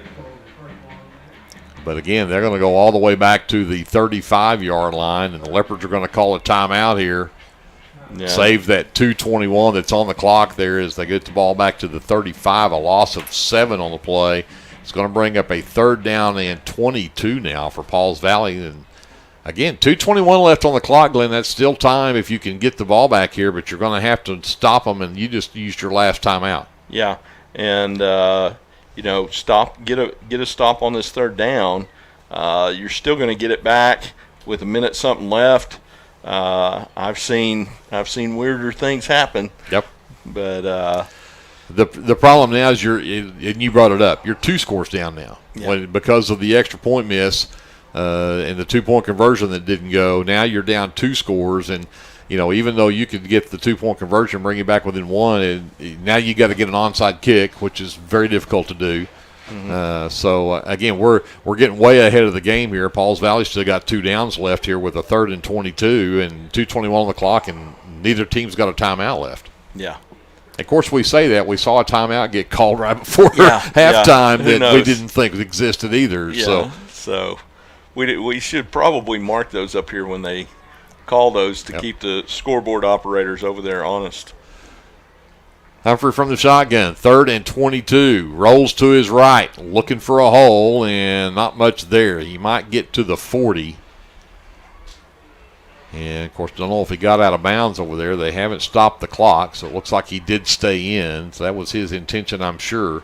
Yep. Keep that clock running. So he'll pick up 3 more to add to his totals, but it's going to bring up a 4th down and 19. Yeah, it's going to be a minute and a half back when we get it back. Maybe we can get lightning in a bottle here, and Bentley Kessler can run it back for a touchdown. That would be huge. Yeah. And it looks like Pauls Valley may actually let this run all the way down and take the penalty. Yeah.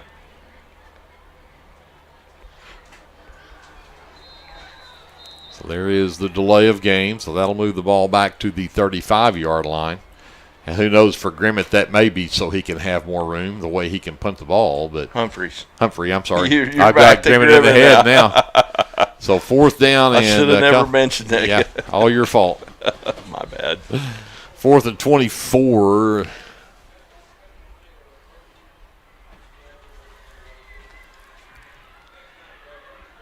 Humphrey inside of his own 25. Leopards come after him, don't get it. Gets a wobbly punt away that'll bounce and roll dead right at the Leopard 35-yard line. So Leopards will get it back, but they've only got a minute 23 left and no timeouts.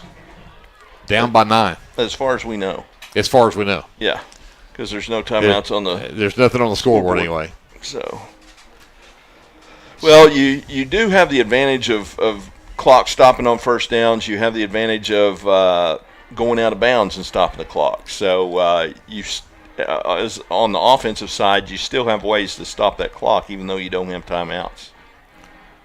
So Ramming, Jacob Vaughn in the backfield, trips right, single receiver left. Ramming back to pass, looks to his right, out in the flat, got register, and did he catch it? No, said it skipped.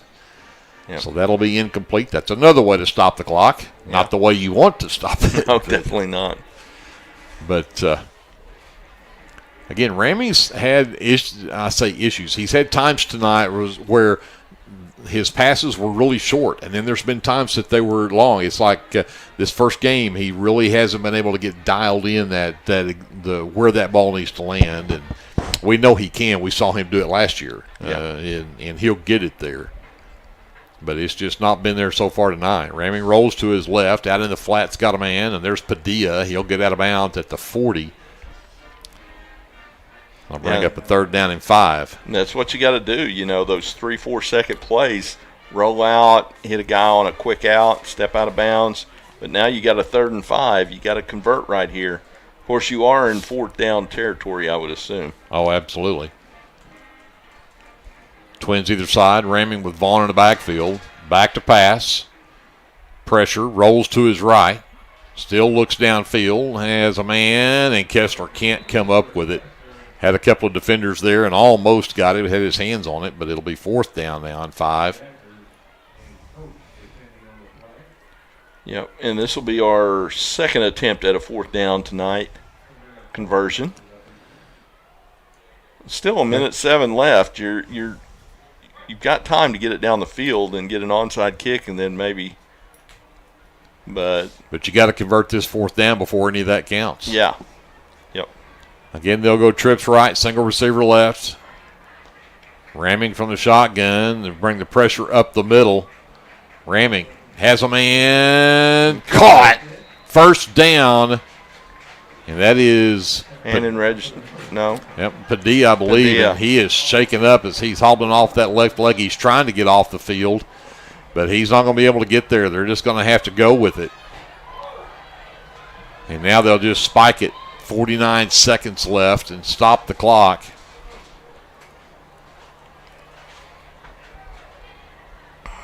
As Padilla is hurt and actually will go down now.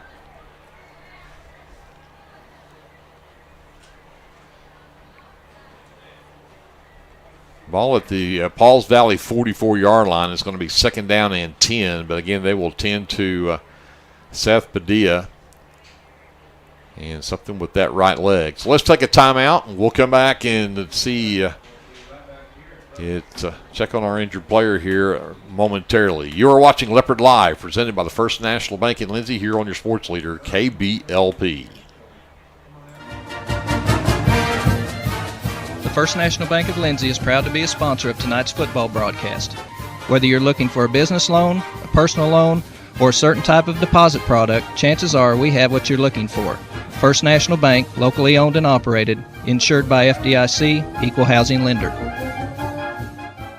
Tonight's broadcast of Lindsay Leopard football is brought to you by the Lindsay United Methodist Church at 114 West Chickasaw Street. You're invited to come by this Sunday with Sunday school at 9:45 and weekly worship service beginning at 10:55. You can also tune in here for the live radio broadcast every Sunday morning at 11. Keep up with events and activities at lindsayumc.com. Here's to a blessed Leopard football season from everyone. Ramming. Back to pass. Looks for Register, and he can't get back to it. Had the play, had the call. Register was there, just kind of behind him that time, but that would have been a huge play right there. Yeah, you got to score fast now, so you definitely have to take your shots, and so look for us to get something down the field at least every play. Has to be, but we've got a third down here we've got to convert now. 42 seconds left in the ball game. Leopards down by 9. Ramming out in the flat. Kind of fluttered out there for Register, and Register went down very awkward on that right leg. And again, TK Jaggers with the good sportsmanship comes to check on him immediately, but yeah, got twisted around that leg and went down very awkwardly. I'm glad to see him get up from that. Yeah. He's not 100% though. He's hobbling pretty good. Yeah, I guess that was incomplete. It's going to bring up a fourth down now on 10. Yep. Right up the middle, Vaughn. He's got breaks it. Up. He's got the first down. He'll be down to the 31-yard line. Yep. So 1st and 10 on the 13-yard run from Jacob Vaughn, but now 30 seconds left. They'll stop while they move the chains. Register will get a chance to check out, and the number 5 checks in for the Leopards. That's Tanner Curry, the 6'2", 151-pound junior. And we've got a timeout called by the officials, and we're going to have a false start on the Leopards.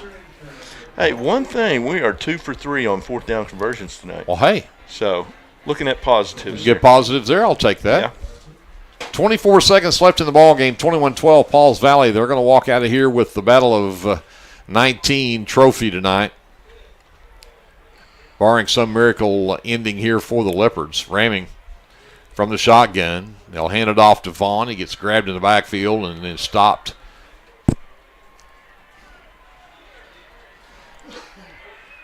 Yeah, and now we've got flags flying after the play. I'm not sure if this was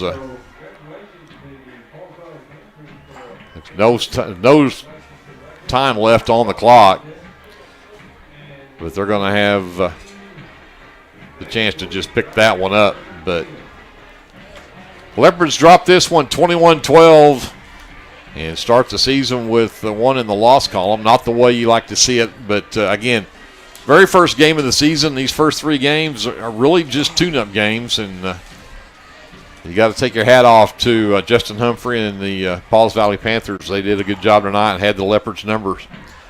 21-12, the final score. We're going to give it over to JD, run some final commercials here. We'll come up with some final numbers here for some of our officially unofficial stats and be back to wrap it up from Burford Field right after this. This is Leopard Live Football presented by the First National Bank here on KBLP. Are you caring for an aging parent or other loved one at home? It's important to know you're not alone. Hi, this is Connie Upton with Abiding Home Health. The people we serve have a variety of needs, of acute illnesses to individuals who require health care assistance to live independently at home. Our goal is to make a difference in the short and long-term care of each patient. For more information, visit us online at abidinghomehealth.com. Abiding Home Health, creating personal, positive changes and transformations.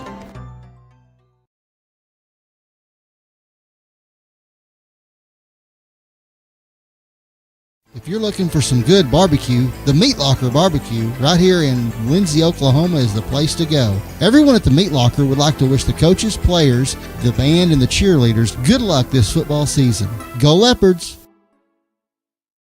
Get your game day, or any day, off to a great start with Hot Mess Coffee at 213 South Main in Lindsay. Hot Mess Coffee Co. offers coffees, lattes, teas, and other tasty beverages, plus great food, too. Good luck to the Lindsay Leopards from Hot Mess Coffee Co. and Java House Realty at 213 South Main in Lindsay. Morris Motorsports in Chickasha, Oklahoma would like to wish the Lindsay Leopards the best of luck this football season. If you find yourself in Chickasha, Oklahoma, stop by Legends Pub House and Venue for lunch or supper. Legends also brings you some of the best concerts around. Everyone at Legends would like to wish the Lindsay Leopards good luck this football season. Go Leopards! Come on down to Main Street to Sharon's Beauty Salon and let Courtney freshen up your look. Services include haircuts, hair coloring, perms, formal styling, waxing, and more. Call 405-756-6988 for your appointment, and good luck to the Leopards this football season.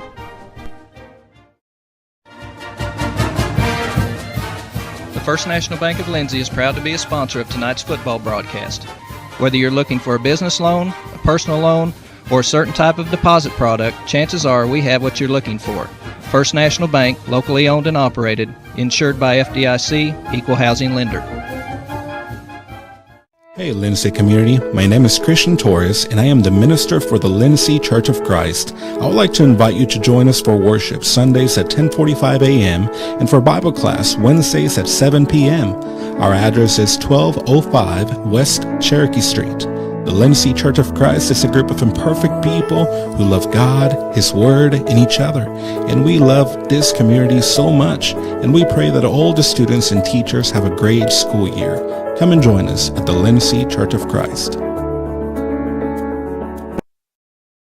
This is Jared Thomas from the American Exchange Bank here in Lindsay. We at the American Exchange Bank have one goal, and that is to be a great hometown community bank that offers great customer service, a friendly face, and multiple loan products to meet your short and long-term financial goals. Come by and visit us at 402 South Main at www.aebank.us or now on your phone using our new mobile feature. Member FDIC and equal housing lender. Clements Insurance provides insurance coverage to best suit your needs. We offer auto, home, farm, life, and business policies.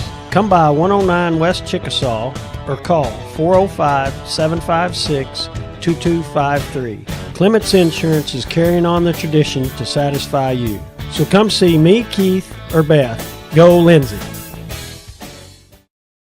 Tonight's football broadcast is brought to you in part by the City of Lindsay, proud supporters of Lindsay Leopard football and all student endeavors at Lindsay Public Schools. Keep up with local information and events at cityoflindsay.com, which now offers easy online bill pay. Good luck to the Leopards this football season from the City of Lindsay.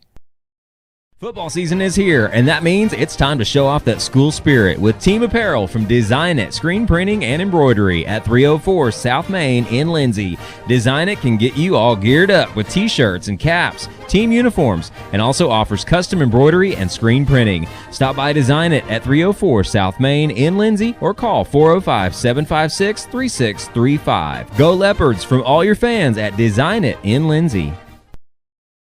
The Aaron Springs Baptist Church is a proud supporter of the Lindsay Leopard football team and would like to invite you to join them for Sunday school at 9:30, Sunday morning worship services at 10:45, Sunday evenings at 6, and Wednesdays at 7. Good luck, Leopards, from everybody at Aaron Springs Baptist Church. Hey there, this is Trace Adams with Hassler Hot Oil Service. We are family owned and operated with over 25 years experience. I am a fourth generation Lindsay Leopard, and we proudly support Lindsay Leopards and Leopardettes athletically and academically in all their endeavors. Call my dad, Greg Adams, at 405-756-6075 for all of your hot oiler needs. Again, that's 405-756-6075. Go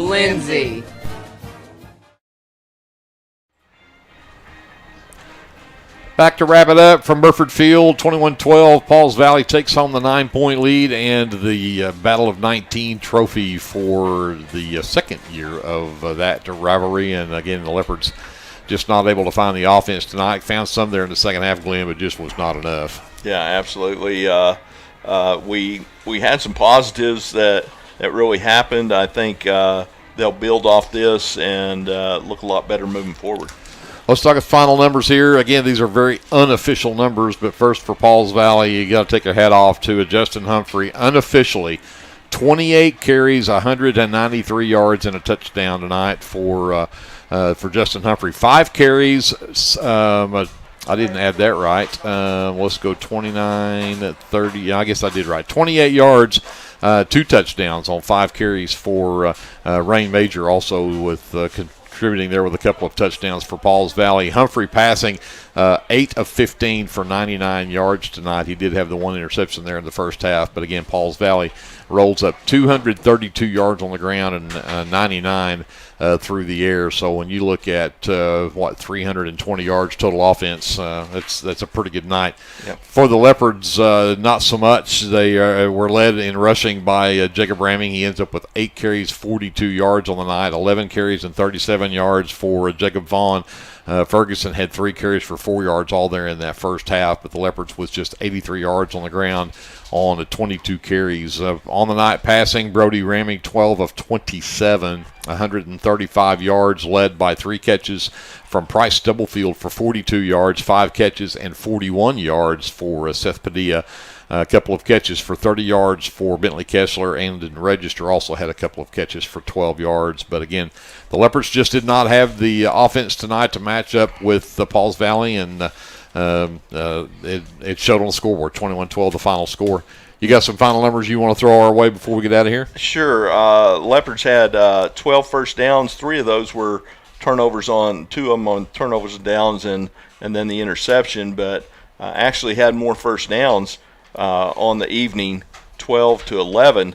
But what really hurt the Leopards was the third down conversions, and then not being able to sustain drives. And Leopards were 4 for 13 for third down conversions. They did convert 2 out of 3 fourth down conversions on that last drive. They had 2 for 2 on that last drive. But Pauls Valley able to get big chunks, and they weren't real good from third down conversions either. They were only 3 for 13 on the evening, 0 for 5 in the second half, but they were 4 for 6 on fourth down conversions. Wow. So that really, their ability to sustain drives and keep them going was really the problem for the Leopards defense tonight. Well, looking at some of the area scores before we get out of here, just quickly run through a couple of these you might be interested in. Purcell takes care of business, beats Alva 40-34. Washington, of course, 39-24, the win over Vian. Dibble loses to Minko 31-12. The OKC Patriots beat Elmore City Purnell 27-16. Maysville with a big win over Bray Doyle at 50-0. Tuttle beats Cash 39-14, and Chickasha over El Reno 20-14. So there's some of the area scores in case you want some of those before we get out of here. With that, we need to say goodnight. I want to say a big, big thank you before we do, again, to Paige Sutherland, also to Andrew Lyon, and to J.D. Scruggs for producing the show behind the scenes. Appreciate all the work they've done. For Brianna back at our studios for taking care of us well, and to Kevin Scruggs for lining all this up. Great job, Glenn. You too. I remember back when it was just you and me. You know, that was it was we really. Didn't have all this. We didn't have all these other people we had to worry about thinking. But man, I think it's awesome that we're able to do this, and we've heard some really good things. Had a lot of viewers tonight. Hope that viewership grows. I think our product with the way Andrew runs the camera, although he's trying to beg off of that, but he does a great job up there, bringing you a real experience of how this game looks, and even better than what we're seeing up here in the press box. I agree. I think you're right. And again, tell your friends, if you haven't checked it out yet, check out KBLP Live on Facebook.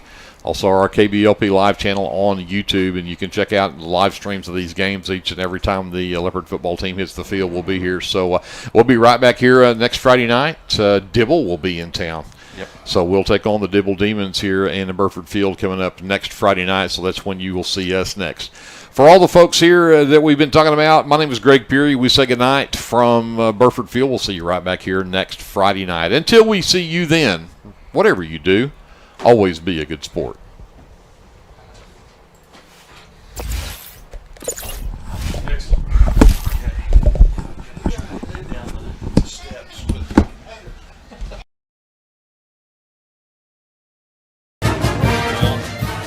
The First National Bank of Lindsay is proud to be a sponsor of tonight's football broadcast.